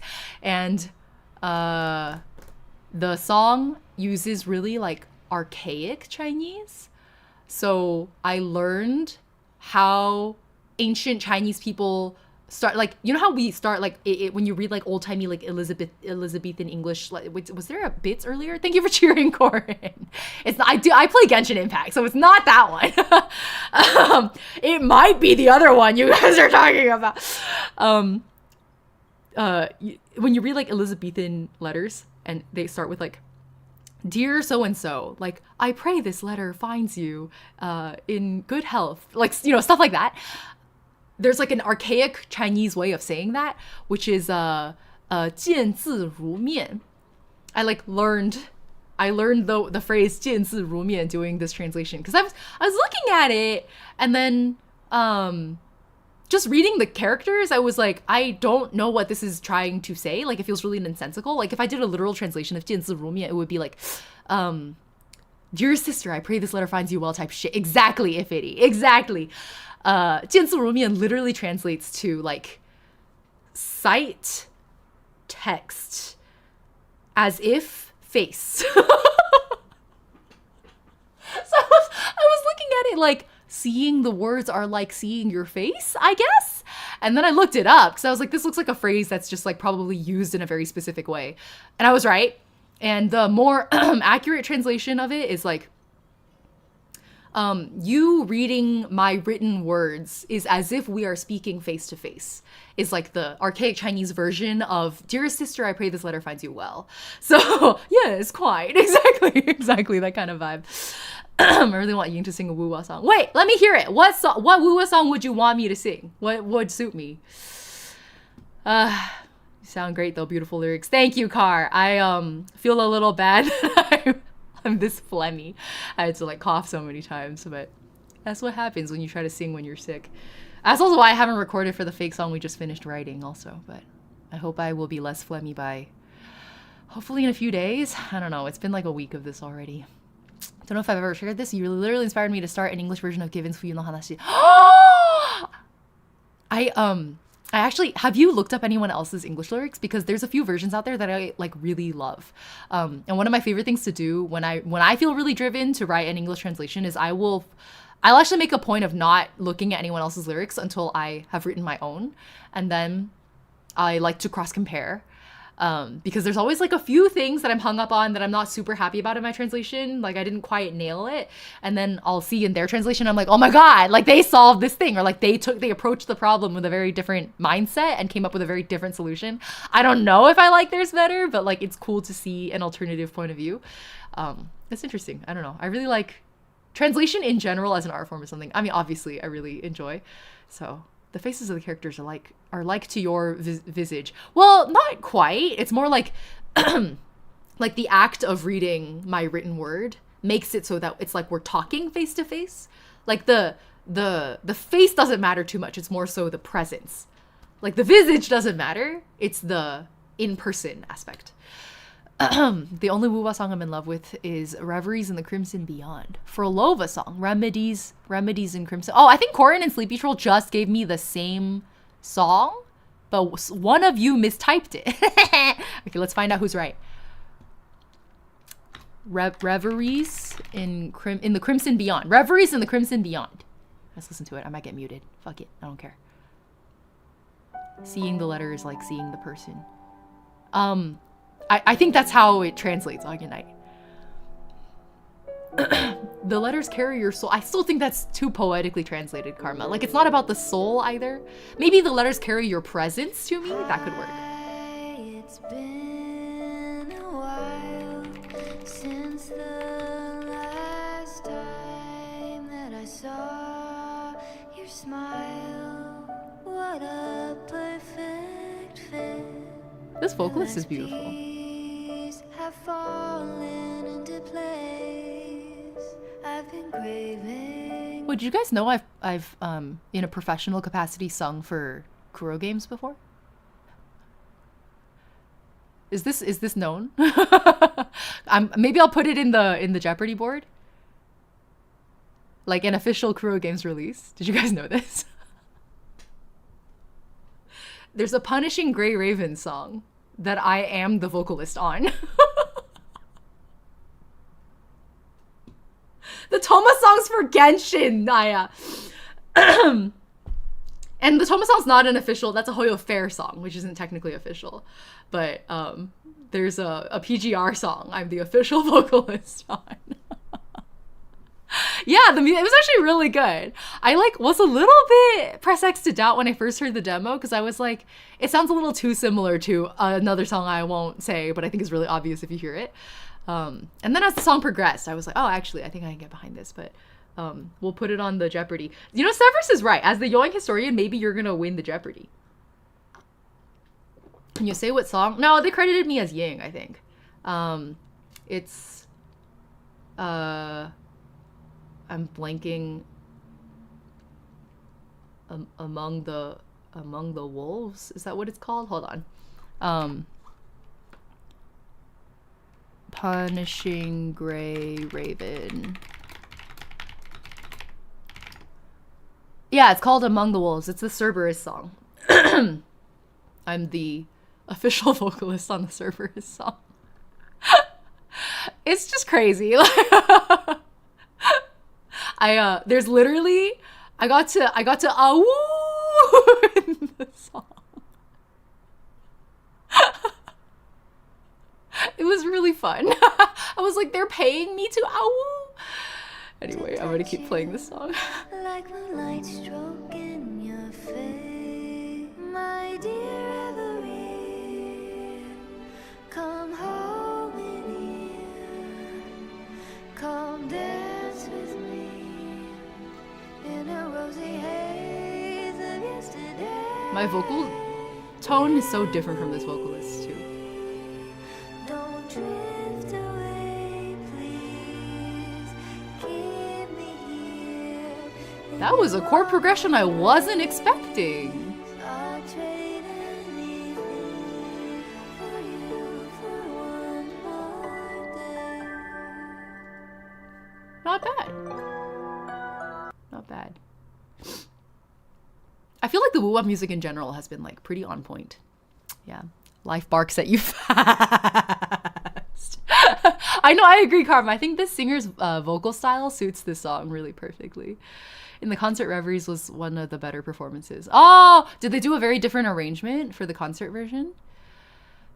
It still hits. I love this so much. I think this is the kind of song that probably hits in sorry context, right? Because as somebody who doesn't know anything about woo-wah, I'm just sitting here like, oh, I guess that's a pretty song. Although, I guess that's what I like about the Honkai Impact 3rd soundtrack so much, is that I don't feel like you need story context to have that any of their songs hit you. You don't need to know what's going on for like fucking Night Glow to have emotional impact, or Rubia, or Moon Halo, or Da Capo, or Regression. Like, none of them, you know? None of the major songs of the major turning points in the story do you need to know about the story. All of the songs hit. I was crying about Moon Halo way before I ever played the chapter that had Moon Halo in it. Speaking of which, I'm in a friend's, I think you actually is also, if I have any of you chatters still in here, you and I are both in a friend's VTuber anniversary concert pretty soon. Do you guys know Hyumi? Hyumi now. Hyumi's doing an anniversary concert on, let me get the date right, hold on, it's on my calendar. I haven't posted my promo for it yet. 30th, exactly 2 weeks from today, at around this time, actually, August 30th, 4 p.m. Pacific. Hyumi's doing an anniversary concert, and you and I both have songs in it. And one of the Honkai Impact 3rd songs that I just named, maybe it's kind of obvious, I sang in a trio in this concert, so you should. I'm really happy. It sounds really good. Like, I heard the mix already. It sounds really good. You guys should go check out Hyumi's concert when the time comes. I'll tweet about it. I'll post on Inferno also. I haven't played Honkai Impact 3rd. I still listen to some of the songs regularly. Yeah, Car, I was the same way. I listen to so many Honkai Impact 3rd songs that I feel like by the time they came at me in the game, I knew all of, like, there's no song that hit me that I didn't already know except Befall. And I really love Befall, but it's the only one that I, like, for some reason wasn't in the playlists I was listening to, I guess. Maybe it's one of the less popular ones. It's less, like, singable, I guess, is one way to think about it, because it's so operatic. Would you be interested in looking at a very early draft of the first stanza? Oh, yeah! You want to put it in a Twitch message? We can look. We can... Given fans? Shall we do a lyric review? How fun. Are you seeing an Ameth song? Who's Ameth? Corinne, I don't go here. You're gonna have to be more specific. Befall kind of skirts people by. It's the least karaoke compatible. Exactly.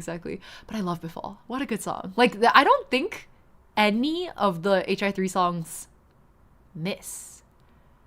The other one that really slaps and is a little less karaokeable just because it's really hard to sing is the is it called Dual Ego? The Sele one. It's just really hard to sing because it's really belty. Ameth is the pink one in Wu. I don't even know what the pink one in Wuwa is. Like, I'm so dialed out of Wuwa, I don't know what the characters look like. I think I know what Rover looks like. I think I know what male Rover looks like. Is there a female Rover? I'm assuming there's a female Rover. I carry on remembering your... Oh. Let me pull up Fuyu no Hanashi lyrics real quick. And then let me also refresh myself on the melody. How appropriate that our given standee is right behind me this whole time.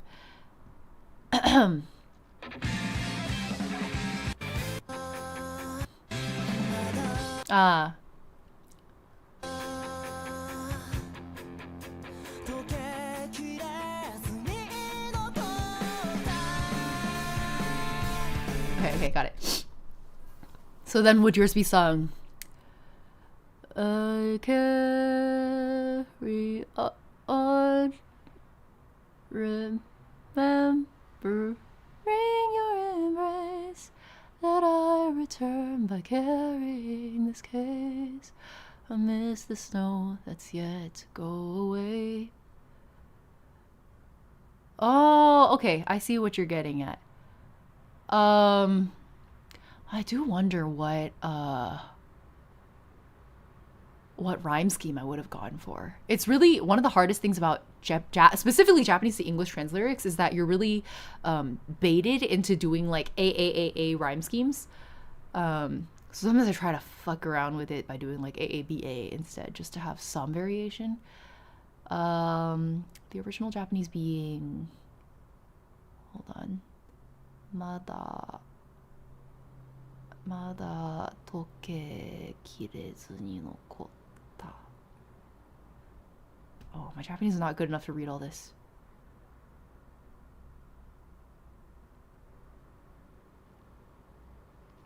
Oh, it starts with for now. I carry on, remembering your embrace. Okay, that makes more sense.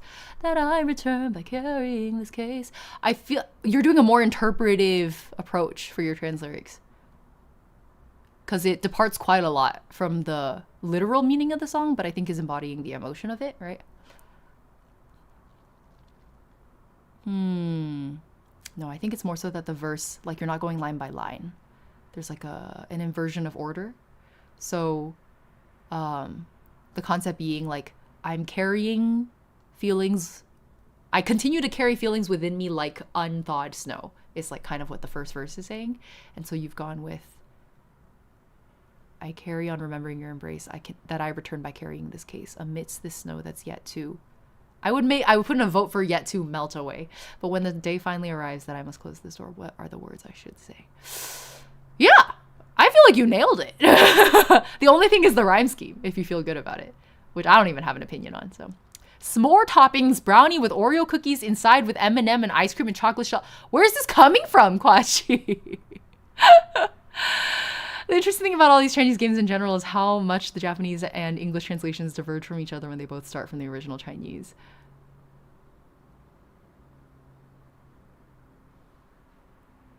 Wait, you mean when they release like official? I think it's because they write it in Chinese, translate it to Japanese, and then the English versions are localized off the Japanese in a lot of cases. Like there's actually not a whole lot of games that are doing CN to EN direct translations. And I think a lot gets lost in that translation. A really prime example being like, I know we're talking probably more about like localization within the game dialogue itself, but I'm thinking of examples that were really clear, such as, for example, what was Mavuika's character song called again? Like Burning Heart or something like that. The original Chinese lyrics, vastly different from the Japanese lyrics. And then the English lyrics match the Japanese lyrics. So it's just like really, really, really obvious sometimes. Well, I keep forgetting you found me through the Given cover. The however long the night, the dawn will surely break. Okay, I'm glad you took my edit. Melt is perfect. Blazing heart, perfect. The pits of randomness. I do relate to that. I don't know how Ying has ever eaten that many calories in one sitting until we do the Natlan mukbang. Well, I'm gonna have to bring my friends for that. And we can't go until we know for sure that the parasite is gone. Okay. Oh, good night, car. I think I didn't. Oh, is it? Oh, no, it's fa. It's time to say goodbye. Okay, goodbye. I hadn't caught up in YouTube chat in a hot minute. Hello, Al-Haytham. Welcome. I have a human physiology exam today. Oh, no. Good luck. You got this? Question mark. Is that irresponsible for me to say, not knowing how much you've studied? Should be translated from Chinese to English. I agree. I don't really know why they don't just stick with a single source of truth and then do unified translations off of one source. But my guess is it's easier to find Japanese to English translators than Chinese to English translators that are like industry vetted, if that makes sense, like accepted localization pathways. Like for some reason, this is just how it showed up. You remind me of a voice actor named Ratana. Wait, like the person who voices, doesn't Ratana voice, it was either A or Yae Miko, right? One of the electro ladies in, doesn't Ratana voice, was it A? Oh, it's Miko. Yeah. I feel like her voice is so much deeper and more textured than mine, so it's an honor to hear that. Burning lead on paper now. Let's go, Callahan. CN JPEN is kind of understandable in Genshin since I do JPVA to EN subs, translations, and localizations really try their best. Yeah, I think it's like a more professional, like fleshed out pathway.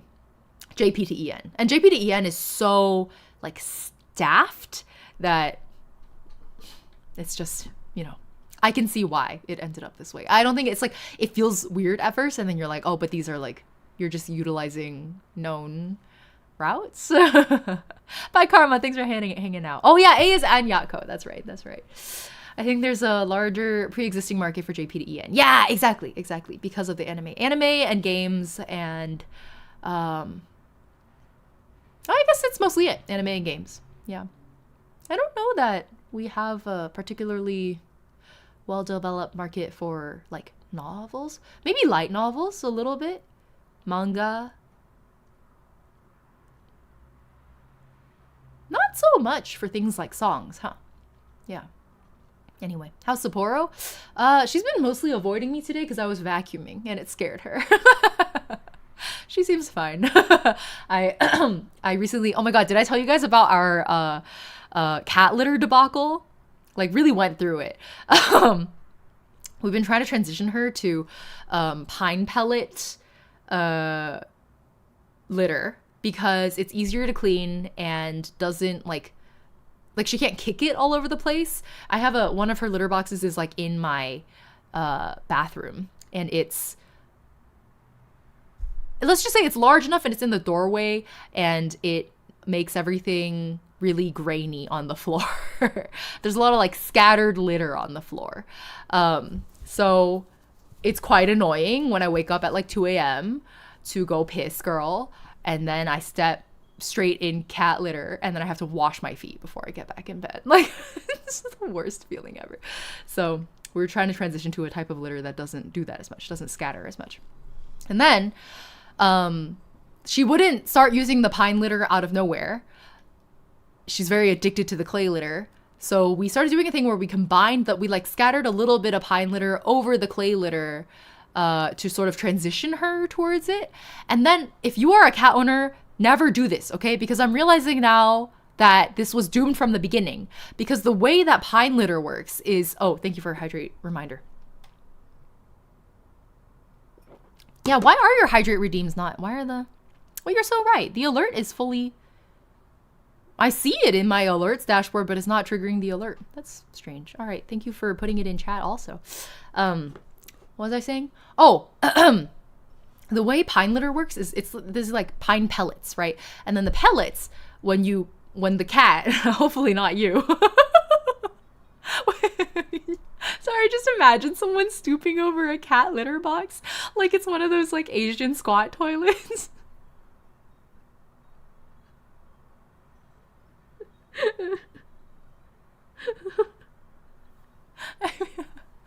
I guess if you're really desperate.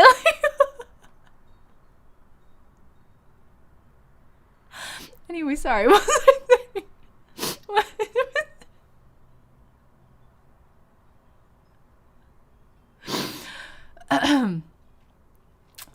Every bit of motivational success. All right, good luck, Latham.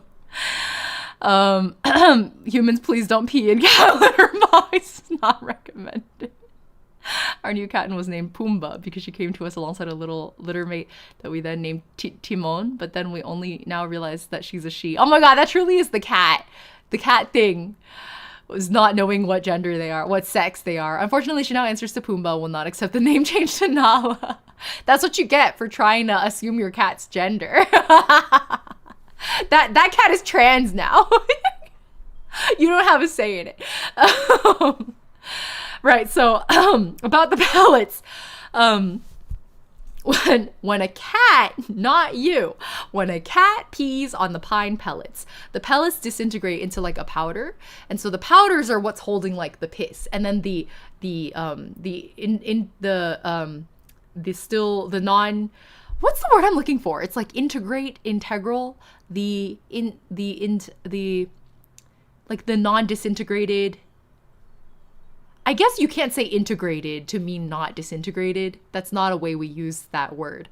Okay. The pellet, the fully formed and not disintegrated pellet, those are the clean ones. Yeah, I guess the whole pellets are the clean ones, and then the powdered pellets are the piss ones.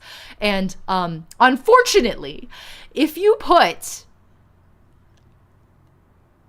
pellets over clay, and the way clay works is when you piss on it, it clumps. So the not disintegrated clay chunks are the piss ones. It's the opposite, right? Like the things that are flaky powder are piss if it's pine and clean if it's clay. And then the opposite is true. It's a clump if it's clean for pine, and it's a clump if it's not clean for clay. And so that means when you scoop the litter box and trying to get clumps out, you're scooping dirty clay and clean pine, and you're sifting out as you're sifting, because you do like a gold panning kind of motion, right? Like you sift out the powder and you leave the chunks in the shovel, and then you throw out the chunks.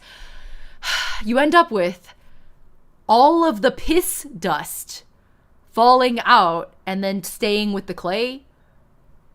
You have to throw it all out. Exactly. You have to throw the whole thing out. And I didn't realize for a while. And so for like a week or two, unfortunately, during my depression, and so I couldn't do it. I wasn't like equipped to do anything about this. I was like too depressed to handle it.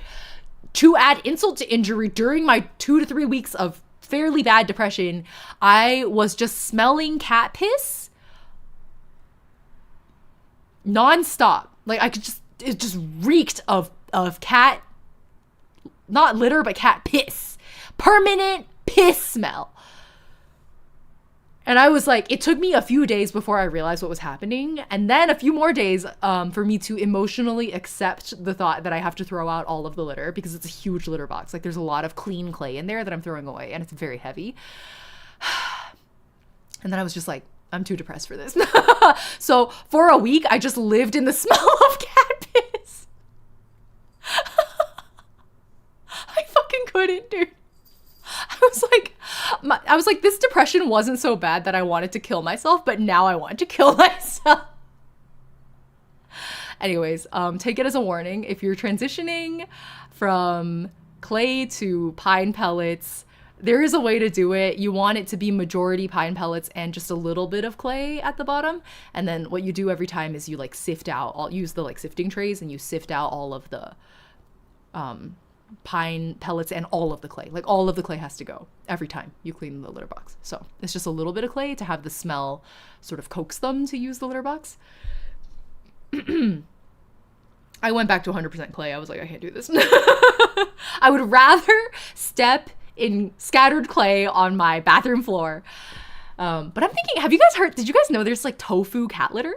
Hold on, I'm gonna Google it right now. Because my friend uses this. I like went to her house and I was like, how is your cat litter area so clean? And she has one of those crazy, like really high walled litter boxes. It's like 3 walls and then an entryway. And then so every time the cat kicks litter out, it can only go out in one direction. And then the tofu litter doesn't scatter as much. And tofu litter is compostable and flushable. You can technically flush it down your toilet. So unlike with the clay where it just has to go in the trash, and the pine pellets, I think, are not flushable, but they're compostable. They can go in your compost pile. Yeah, I was literally condemned to rest in piss. And the worst part is my bed is mere yards from the cat litter. So for like at least a week, I was just truly literally resting in piss. Like it was horrible.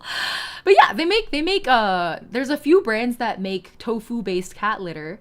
And you can get, there's like I found a brand that they're like matcha scented. I was like, what in the appropriation? Matcha scented tofu cat litter. Wait, what do you mean water sports? Tofu and pea litter doesn't scatter a lot. Mine is pea. Pea litter? Wait, what? I didn't know about this. Is pea litter also compostable then? Yeah, they really just be putting matcha in everything nowadays. I could never handle litter, so I'm a dog person. That's fair, Orange Pencil. I'm actually, technically, I was raised a dog person. And I still claim that I'm not a cat person. I'm a Sapporo person. Like, Sapporo has a lot of un-cat-like behaviors that make her very tolerable to me.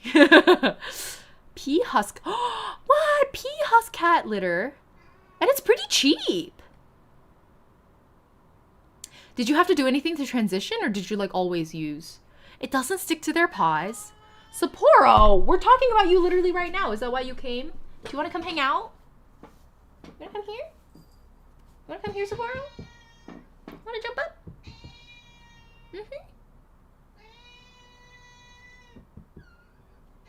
She just sniffed my toes and then meowed at me. And then walked away. You don't want to come? She's fucking loud. Speak of the cat and she shall appear. It's called Happy Cat Litter. Haha. It's got watermelon scent. Interesting. Wow, peas are so versatile. Did I tell you guys about how when Frito-Lay was on the BDS list, I had to quit hot Cheetos? We did talk about this because we recently found out that Frito-Lay is no longer on the BDS list, so I'm allowed to have hot Cheetos again. Did you know I still haven't bought hot Cheetos? I've held off. It's like I've broken my addiction or something, so maybe I shouldn't go back. But the thing I was eating instead of hot Cheetos for a while, really, really, really unfortunate name. It's called Pitos. And it's unfortunate because if you say it really fast, it sounds like Pitos. And that's a whole other thing. But it's called Pitos because they're made of peas. It's like popped peas. It's really interesting. Did you know they could do that? They can pop peas. It was pretty good, actually. Like, the texture was pretty close to popped cheese curds. So, oh my god, everybody keeps getting caught by automod because you guys are all saying Pitos. P-E-A-P. That's me and big chewy nerds. Oh. Wait, like the nerd clusters? Or the ropes? I don't know if I've ever had the chewy nerds. I like nerds a lot. Wait, so are they on the BDS list? What's Nerds made by? Are they Nestle or something? Nerds gummy clusters? Is that the one? Who owns Nerds? Ferrara Candy Company? Are a subsidiary of Nestle. All roads lead to Nestle. I fucking knew it. I know, that's so sad, Luca. I'm glad you did your research and knew that, because I did not know Nerds were Nestle. I mean, it makes sense in retrospect. I just didn't know. My dumbass was going to say Hasbro. Is Hasbro on any boycott lists? I feel like we were boycotting them for a while, but I can't remember what for.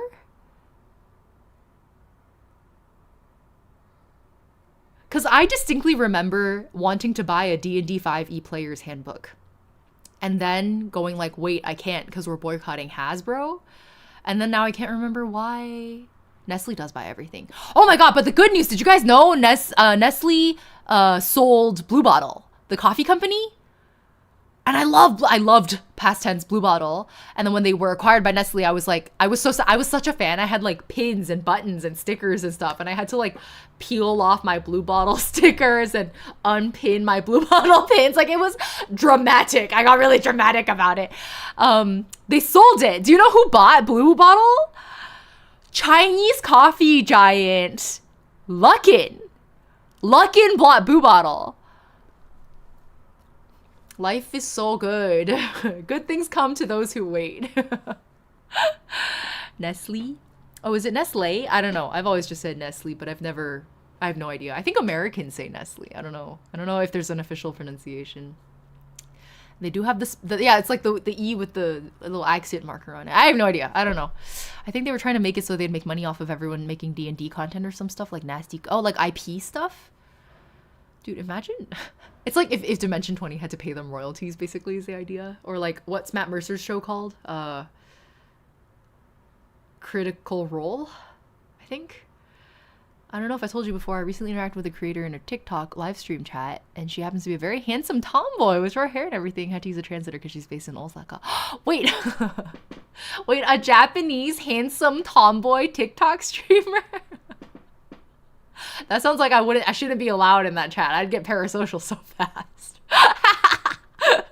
Hasbro owns MLP. I think that's right. I think Hasbro owns My Little Pony now. Let's before we spread misinformation. Yeah. Yeah. Hasbro owns My Little Pony. Boo!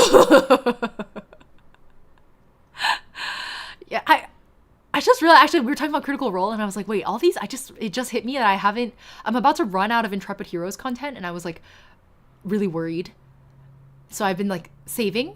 I think all I have left now are Fantasy High Season 3, junior year, and all of their live shows, and on Sleeping City Season 3 and half of Season 2. I never finished Season 2. So I only have like 3 seasons of Intrepid Heroes shows left. So I've been like a little bit nervous. I don't want to run out of Intrepid Heroes. But it just hit me that honestly the issue isn't running out of Intrepid Heroes. The issue is running out of Brennan DM'd shows. So I haven't watched Exandria, like either of them. It just hit me. I can go watch Critical Role instead. There's a really funny line of Matt Mercer was on, did you guys watch the Dimension 20 on a Bus Season 2? There's a line that Matt Mercer says when Brendan is malding in the Season 2 of Dimension 20 on a Bus, where, oh my god, what's her face? Katie is clowning on Brennan for having the single highest rated season of Dimension 20 being Dimension 20 on a Bus, and then Brennan's like malding over it, and then Matt Mercer chimes in with, you know, Brennan, sometimes like a guest DM shows up on your show and does just the best version of your show, like better than you could have possibly done it. And then Brennan's fully gagged. Because he literally did it to Matt, you know? Like, I'm sorry, I will die on this hill. Brendan is the better DM. Like, I don't think they're... I think Matt Mercer is one of the greatest D&D players and one of the greatest, like, story crafters. But his stories often require... Like, he's not an improv comedian, unlike Brennan. And it shows in his storytelling style. And I feel like Brennan has just a lot more alacrity, dexterity. He's, like, bouncier on his feet when it comes to storytelling versus Matt, who has to railroad like a lot more, I think. I think it does come down probably to personal preference, but I don't see the point in a D&D campaign story that isn't extremely flexible in its telling, and it should be co-told with the people at the table. And I don't feel like Matt's campaigns have as much of that. Like, he's good at it. Way better than the average DM by far, for sure. But compared to Brennan Lee Mulligan, I don't think anyone can beat Brennan on that particular aspect of, like, DMing. Heard you liked Intrepid Heroes content, immediately had to follow. Oh, I'm excited for Twilight too. Is a Hige fan? As in, is it like Hige Dandism? Or welcome into chat. I see one of my people. Yeah, when the Twilight trailer, like literally they dropped the Twilight trailer like the week after City Council of Darkness wrapped. Like literally 1 week after, they were like, oh, we're not done. I was like, what the fuck? Well, I hope the Intrepid Heroes are like making bank off of this. I think they really deserve it. They've worked so hard to get it to where it is today, and I think they really can be credited with like them and Critical Role can really be credited with popularizing D&D to what it is today. Why are you yelling? You want to join the conversation? You have to come here. What a prissy princess. I prefer the Batman over Twilight. Hilarious take, Alejandro. CR Campaign 4 is being DM'd by Brendan. Oh? I realized for a while I was like, oh, it's just because I like really like the Intrepid Heroes. And I do. They are still my favorite. But if I can't have Intrepid Heroes content, I'm also equally pleased just to watch literally anything Brennan DMs is what I've found out. I think the only one I couldn't finish was Escape from the Bloodkeep, and it just got a little slow in the middle of it, honestly. It's one of the earlier campaigns. Forgivable. What's the BDS list? Oh, BDS is Boycott, Divest, and Sanction. I always forget what the S is. It's like a boycott list, basically. Currently, they are fully focused on, like, Palestine, basically. So these are all anti-Israel boycott brands. Reebok! Sorry, I just realized they updated it again. It's different from the last time I looked. Okay. Well, I don't buy Reebok. I just am surprised to see it there. Interesting. Okay. Everything else is the usual. I don't know that it's changed much. Cool. Prissy Princess Pussy pisses on her pine pet pellets, powderizing the hum. How do I pin this? How do I pin this? Why can't I pin this message? No! Hold on, I'm gonna screenshot it and put it in our server.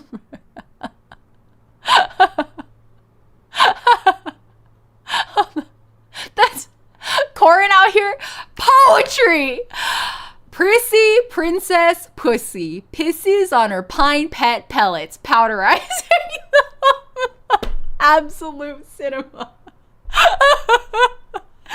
If you like Matt as a player and Bleem as a DM, you should enjoy CR4. Yeah, exactly. Well, that's why I was hoping I would really like Escape from the Bloodkeep. But I don't know what it is. There's like everyone at that table I really like. I was really excited to watch Erika Ishii play, and she's a very good player.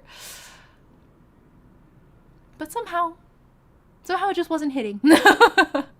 Plosive poetry. Exactly. I'm gonna quote you on that. Plosive poetry, says Active Glacier. Alright, I put it in the server museum. I want to save that one forever. It's so iconic. Hold on, I lost YouTube chat. Where are you guys? Great laugh. Oh, my cackle earlier, Luca. This is my experience of your stream in general, being low-key shoved into media I've never tried before. First Undertale and Deltarune, and now online D&D. I think... How should I... You know what? You guys know me really well. You know that I have no tolerance for time wastage. Like, stories that tell their story in a way that just, like, wastes my fucking time, I have no time for. So the fact that I'm sitting down to watch 12 to 16 episode long D&D seasons, where each episode is sometimes 2.5 hours long, just think about what the quality level must be. Crazy. We went, yeah. Seasonal depression. No, we started with Persona 5 discussion, seasonal depression, music, cat litter, and then D&D. Yeah. It's great. I leaked the lyrics of the next fake song. Nobody made us sign an NDA, so I think I'm allowed to. They probably should have made us sign an NDA though, because it's actually kind of it's like for a pretty major event. I can't say more than that. I will say more when the time comes. I missed this Genshin D&D campaign that happened a couple years ago. Oh, who was doing it? Was it like a VTuber project, or Robert Pattinson as Bruce Wayne, or Batman and the Batman is Batman? Alejandro, I'm going to gently remind you to stay on topic, but I also feel like when you're in chat, I just expect the Odyssey related things to come up. I love how we got from seasonal depression. Oh, sorry, I already read that. Okay, I do struggle to get into stuff like that, but to be fair, I also watch live streams, so yeah, the thing about Dimension 20 is it's very listenable. Like, they are obviously very high production quality in their visuals. I, frankly, this is an embarrassing thing to admit, but most of the time I'm listening. Whenever they like ooh or ah over their minis or the set design, I'll like briefly unlock my phone or whatever and just like look at it and be like, wow, that's really impressive, and then lock my phone screen again and go back to like cleaning the toilet while listening to Brennan do like the 20th voice on stream. That's just crazy. But it's very listenable and riveting the entire time, and it does make you extremely parasocial. Like, you actually have no choice but to become really parasocial about the Intrepid Heroes. Sorry. You just come out of it and they feel like people you know. The theater of the mind. Exactly. Which is why, like, I often see a lot of people go like, oh, I couldn't get into Dimension 20 because it's like too high production value. Like, there's too much spectacle. And I'm like, have you tried just listening to it? Like, as if they didn't have the visuals? Because I think it would hit actually better. They did a really good job. I think all of the visuals are just like, it's a nice to have and maybe like an eye catcher for people who need some convincing to get into D&D, because it's like, especially with Cloudward Ho, it was like especially, oh my god. Actually, Cloudward Ho was probably the one time where I watched a lot of it, because they were doing things with the visuals that were truly, they were like groundbreaking in a way where it's like only a really high production budget D&D campaign can even pull this off. Like, everybody could only dream. Anyone else could only dream of ever doing this. Only they could do it this way. And I thought they did such a good job. It was like worth appreciating with my eyeballs. Oh no, sorry for ad jail. I gotta get better at managing the ad cadence. It's all automated, and I don't even get warned. OBS doesn't tell me. And then Johan, another streamer friend of mine, was like, OBS does tell you there's like a widget you're missing. And I was like, what the fuck? Anyway, I haven't figured it out yet. I think he's in Calamity too. Who's in Calamity? Alexander Ward? I don't know who that is. I guess I'll look forward to watching him play. If anyone has listened to Dungeons and I heard of Dungeons and Daddies. I heard it was really good. Yeah. I listened to every D20 while working in inventory. It was awesome. Yeah. I can see it working really well for while you're working in inventory. Yeah. How did you feel about that, Zach, as like a job? Like, how long were you doing it for? And was it as physically punishing as everybody always says it is? Or did you feel pretty okay about it? I got an ad just as I found the campaign. Oh no. Oh no. We anxiously await. Critical Role episodes are a bit too long. Oh yeah, aren't they like 4 hours? Because D20, I think, cuts out a lot of they cut out all of the time that they spend trying to figure out mechanics or tallying up dice totals. Like, all of that is cut out and you don't even notice it, but it probably does add quite a lot of time. A pet peeve of mine, looking for decent writing software for structure world building for novels, not just manuscripts. There's some good options. Tabletop Pilled. Oh, interesting. Like, specifically software? Are there not like worksheet or workbook formats that would fulfill that need? Probably. Does it have to be software? Playing through Date Everything, it's just spot the Critical Role people or name that VA. Yeah, exactly. And that's the thing about Critical Role that a lot of people really like, is that like it's very much like a voice actors table. Like, everybody embodies their character with like a lot of performance finesse, and that's like impressive and immersive. And I can see that if you're getting into Dimension 20 and the people at the table they're writers and comedians, they're not voice actors. And so a lot of them do perform their roles, but not to the, degree that the voice actors obviously are capable of doing. Some of them are particularly good at it. Like, I think Emily really in particular commits to the bit more than everyone else. But in comparison to Critical Role, Dimension 20 is like less acted. Like, the one who's acting at the table the most is Brennan. But it really depends on what I think I like D&D because of the storytelling aspect, like the on the fly storytelling, like adaptive group storytelling, which is what Dimension 20 is exceptionally good at. Like, there is no table that does it like them. But if there are other aspects, like if you're more into immersion, into performance, into like a clean story told simply, these are all things that other D&D tables will do better.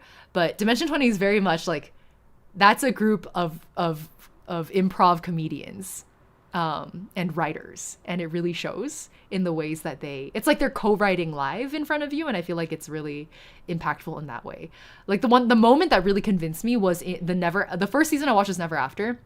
It was like good, but it wasn't until the finale that I was fully bought into like Dimension 20 as I don't know, like a modality for storytelling. Like without spoilers, the Never After finale requires that Brennan invite the player into the sandbox with him. Like they have to decide the ending for their character's story more than he does. He just provides them with the set on which to perform their finale. And it's like every single one of them was so emotionally riveting, and I was just like sobbing. I was fucking sobbing. I want to wiki for my own content. Oh, so you're looking at like those D&D wikis that people make, basically. I have a friend who ran one for her campaign. Yeah. Oh, those get really complex. Yeah. And I can see how those are more tabletop driven. Like it would work really well for like Call of Cthulhu or something like that, but maybe not so much for novel writing. I can see that. Yeah. Crown of Candy was my first D20 campaign, and I felt my life change. Oh my God. Yeah. Like, I think if Never After kind of teased me into the introduction, I watched Crown of Candy as the second season just by sheer chance. I don't know what made me click it. I just did. Fucking crazy season. Like, what?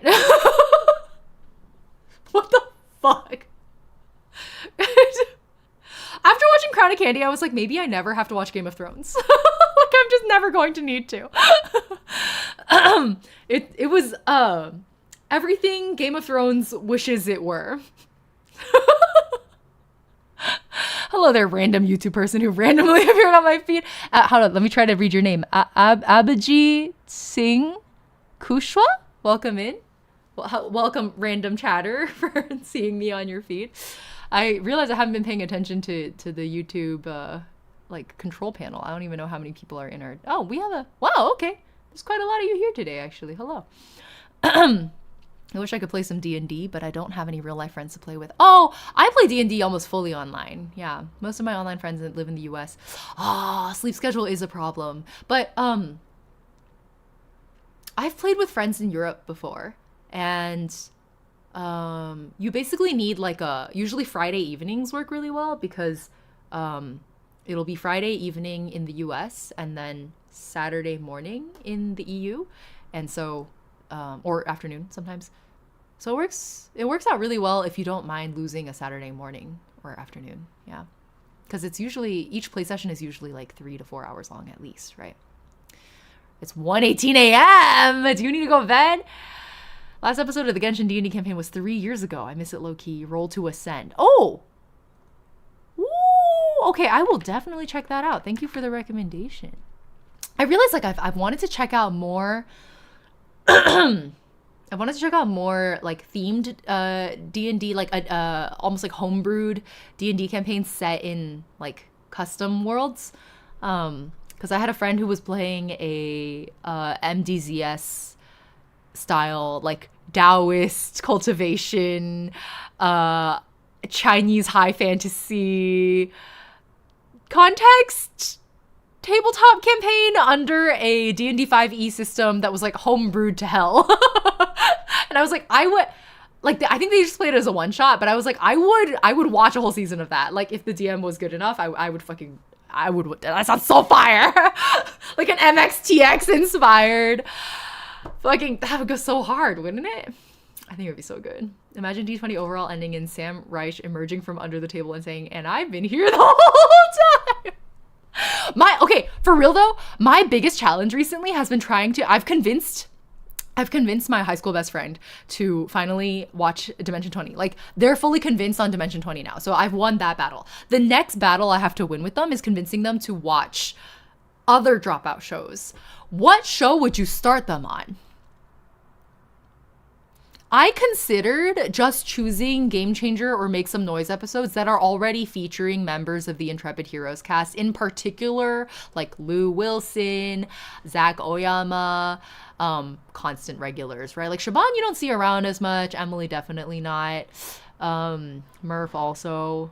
So Probably Zach and Will and Allie. What the fuck? Zach and Lou and Allie. And Brennan. Yeah, maybe make some noise more. Maybe I should have just focused on. I like tried to make them watch a Game Changer episode, and I don't think it was sticking. I tried to do Don't Wake Standards and Practices. It was such a good episode, and then also it had Lou and Allie in it. So I was like, surely. And then the other thing I considered was the Game Changer episodes that that target Brennan. Second place, is that what it was called? And then they like kind of did it again. Oh, no, it wasn't that they did it again. It was that there was a... No. Second place was the one where you... Oh, wait, hold on. There's quite a few that target Brennan in different ways. But I feel like more than an Intrepid Heroes fan, my friend has become kind of a Brennan Lee Mulligan fan. So maybe I need to focus on the Brennan Game Changer episodes, like the Brennan targeting Game Changer episodes, and then make them watch those. Make some noise because it's actual play adjacent enough. That's fair because of the improvisation aspect. Yeah, I started with Make Some Noise and then I got into D20 from there because I became a Brennan Lee Mulligan fan first. And then I was like, oh, what else does he do? He's always talking about Dimension 20. Everybody's making D20 jokes all the time. I play D&D. Like, I should probably watch the pros play and see how it's done, and maybe I'll be a better D&D player. Like, my original impetus was like, let me get better as a D&D player by watching these guys play. And also I like Brennan. And then I was fucking, man. The rest is history, as they say. There was a yes and no, second place, and then the heart rate one, maybe cool as a cucumber. Yeah! Oh, Kaylin Rowe, am I saying that right? Welcome to chat. You have an encyclopedic memory. I was literally gonna just like go to Google and be like, Game Changer episodes targeting Brennan Lee Mulligan. Get like a list. The rabbit hole is deep. It really is. I cannot win! Exactly. I'm trying to convince my friend to read that May, so I need to figure out how to, since the French translations. Oh! Is her French good enough to read them in French? That's impressive. Second place was fucking hilarious, truly. I didn't even catch on until probably around when Brennan did. I guess that's kind of the point for the viewership experience. It was great. I'm also up to date on the current Game Changer season, and I have to say, Sam just continues to outdo himself every season. It's so impressive. Spotted Sapporo fur fly. I literally like just vacuumed and dusted all the surfaces and there's still fur in the air. And that's just how I live my life now. Watching Oscar, have no idea about anything about the Lord of the Rings. Yeah. It was part of the charm. Back during the 3.5 era, I actually created an entire world. Oh, I didn't know you were that into it, Kami. I didn't know you were that into TTRPG. 2 5+ people campaigns in it. That's a lot of time investment too. You want to count some rice? Count Some Rice was peak Game Changer. I truly like. I think I watched that whole episode like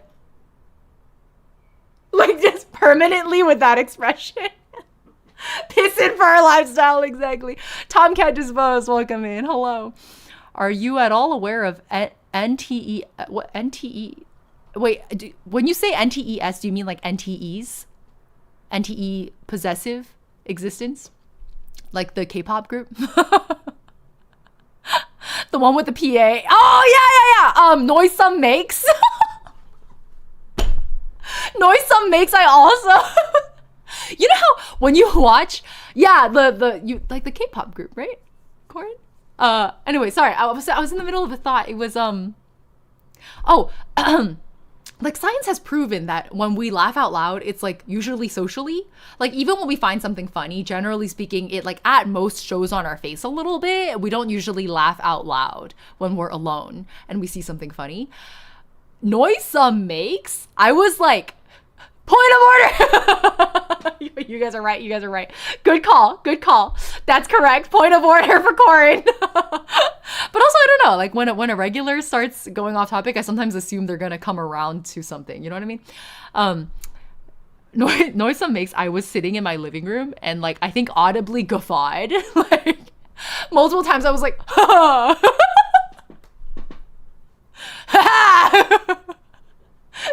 I feel like to laugh out loud alone, it has to be exceptionally funny.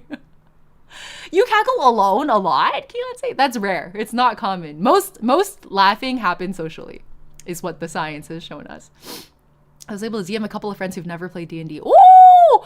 I like really want to get into DMing, but I feel like it's such a high barrier to entry. Like it feels really hard to learn. Like to get, like the learning curve seems really steep in the beginning, you know? I was trying to get French language qualifications to move to a different country. Oh, okay. I guess you would have to get good enough to read it in French then, huh? Are you saying if we watch Ying streams, we need to LOL IRL when we type? Oh, do you not? I feel like when I type ha ha ha, I'm also like, I'm not laughing out loud, but my throat does a little like, do you know what I mean? Like a hee hee hee. Like a silent hee hee hee. And I think when I type heh, I will audibly say heh sometimes. Like I've caught myself doing that. I don't know if it's because I'm just like live enacting what I'm typing with my thumbs or something. Oh, neverness to everness. Oh, that is a game, isn't it? Wasn't there AI criticism over that one? Or something? The vocal stims are too powerful. Maybe that's what it is. Am I just vocal stimming? Is that all this is? I hit a lot, but also slam same. Same. There's a lot of this. NTE used AI. Oh, okay. I feel like I only saw it on my timeline because people were criticizing it for AI usage. And then I was like, oh, another title to avoid. Once saw a guy raffle in real life. Like fell to the floor and started rolling around laughing. I think as long as you can roll with the punches at least a little bit, you can get started as a DM quite easily. The important thing is to not compare yourself to people like Brennan or Mercer because they have so much experience. Oh, okay. I guess that would be difficult, like as Brennan and Mercer fans, you know? Like you can't help but be like, oh, I didn't handle that as well as they would have because of course I didn't because I'm new here. But also it's the problem with the Dunning-Kruger curve where you spend a lot of time in that area of the curve where you know just enough to know how bad you are. Just like a really, really bad place in the curve to be. Like absolute idiot would be preferred over that because absolute idiots don't even know how idiotic they are. Absolute idiots feel really good about themselves because they have no idea. The Mercer effect is so real. Yeah. Well, the thing about who was it who said like the thing about people showing up to D&D tables and expecting their DM to be Matt Mercer is that like they need to show up and be fucking like they better be Emily Axford, you know? Like you better if you want your DM to be Brennan Lee Mulligan, you better be Emily Axford. Like this is you don't get it's like two need to play together. You have to be matched well, that both are having fun. And I just like, I also don't see myself ever becoming an Emily Axford. I gotta be so real. She's crazy about D&D. I have a friend who is an Emily Axford, and I watch her, when she rolls up to D&D with her binder, her paladin armor, having practiced the Eastern European accent in the shower for the concept that she's about to execute. Like, I don't got it. I'm not like that. I know this about myself. I'm a very casual gamer. I will never be an Emily Axford, and therefore I will never deserve a Brennan Lee Mulligan. That's all there is to it. And that's okay. Like, I'm not playing D&D for that. Like, I'll watch D&D for that. I'm not the D&D tabletop gamer looking for that, you know? When I'm gaming, mostly, honestly, I play D&D to, like, spend quality time with my friends and, like, fuck around a lot. And I think it's fun to like flesh out an OC a little bit. And like, that's about it. Like, I'm not that committed. The main target is to spend quality time with my friends. The secondary target is to tell, you know, a decent story. So, I want to be a merc and have a cat-sized jumping spider as a pet and companion. I mean, why not? Why not make that happen? Go find your people. There's so many D&D servers out there. I feel like it's doable. I know time zones are a concern for you, but I think it's doable. It needs to be equivalent exchange, exactly. Haunted accent Ying. I don't even know what her accent is. Is this like semi-middle English? I don't even know. transatlantic at times. It was fun hanging out with you on the night of my birthday. On the night of your birthday, Car! Happy birthday! Hope you had a really good one. Thanks for hanging out. Sleep well. I hope may your final birthday gift be a beautiful night of sleep, Car. Thank you for hanging out. I should probably get going too. This was meant to be a spur of the moment gorilla just chatting stream. That makes me think of what the hell the YouTube VOD thumbnail's gonna, I don't know. I'll let it randomly choose we'll go back to the olden days where YouTube would randomly choose a thumbnail out of the video. Let's do that. Loved your Haunted cosplaying clips. Thank you! I still owe photos. I took very, very Yuri photos in Haunted. Oh wait, I have a really short and sweet story. I'll post the photos later. But we took Haunted and Primrose photos together. I think honestly, Haunted and Primrose had their moments in the game, but it was more so like Haunted and Ophelia, I think, were more canonized by the writing. That being said, Haunted and Primrose are also a very good pairing, and they do flirt with each other in the tavern banter. So we took duo shots with Primrose and Haunted, where Primrose is like braiding Haunted's hair, and we have Haunted sitting at me as Haunted sitting on a tree trunk, and Primrose is like standing behind me. But because of the way the trunk was positioned, Primrose, you guys, she's a mod here. Momo had to stand in like a bush, kind of, to get at the back of my wig in a way that was like posed properly for the camera. So basically she had to stand in a bush and literally risked Lyme disease because she went home and found a tick on her leg that had probably been there for like 30 something hours at that point. Like it was over a day after the end of the shoot, and then she found the tick on her leg. Quickly extracted it, put it in a little baggie, sent it off to the lab. I don't know that she ever got results back. She went and got like a quick antibiotic thing, specifically for potentially Lyme disease. So all this is to say, we got great Yuri shots at the cost of Momo risking herself getting Lyme disease. Momo maintains that it was worth it, quote, worth it in her words. I don't know that I agree. I will make more Wind and Bird streams, Ula. I was originally going to do that today, but my brain is not having it today. But we'll return to it probably tomorrow or the day after. Yeah, we'll be back. Don't worry about it. We'll definitely finish that game. Ticks are extremely ick. I agree. Yeah. I felt very bad. And it's like Momo's in the middle. I don't know if you guys like follow her social media much, but she's been in the middle of like a really huge like life change. Like she's moving across the country, like all this like crazy stuff happening in her life, and then to have to deal with potentially Lyme disease in the middle of all that, I was like, holy shit. Anyways, mad respect for her not crashing out over this, because I think I would have truly lost my mind. And so because she literally risked Lyme disease for us to get these photos, I'm duty bound to post them. I have to post them. I have no choice. These gays are fearless. Anyway, just also especially fun to see two Aero Ace people. I guess I might not be Aero, it's hard to tell. But two confirmed asexual people going like, Yuri, Yuri, Yuri. Oh God, there's so much cat hair. I went to college for art, so everyone was a D&D nerd, basically. Oh! I'd never considered how in art school probably everyone's a D&D nerd. Just not a thought that had ever occurred to me, but it makes perfect sense. Okay. Ooh, let's raid BB. I don't get to raid BB very often. Yeah. I don't know if any of my other friends are really... Oh, for those of you who are Sayu VTuber fans, Sayu's playing Undertale. But I don't know Sayu like that. I won't raid in. We'll raid BB. Okay. Hold on, let me set it up, and then I'll tell you about BB. For those of you guys who don't know BB Blossoms, I feel like in a world of VTubing, like black VTubers can sometimes be really underrepresented, and BB is, I think, a really an important role model in a space that I think underrepresents people like her. So a very beautiful VTuber design.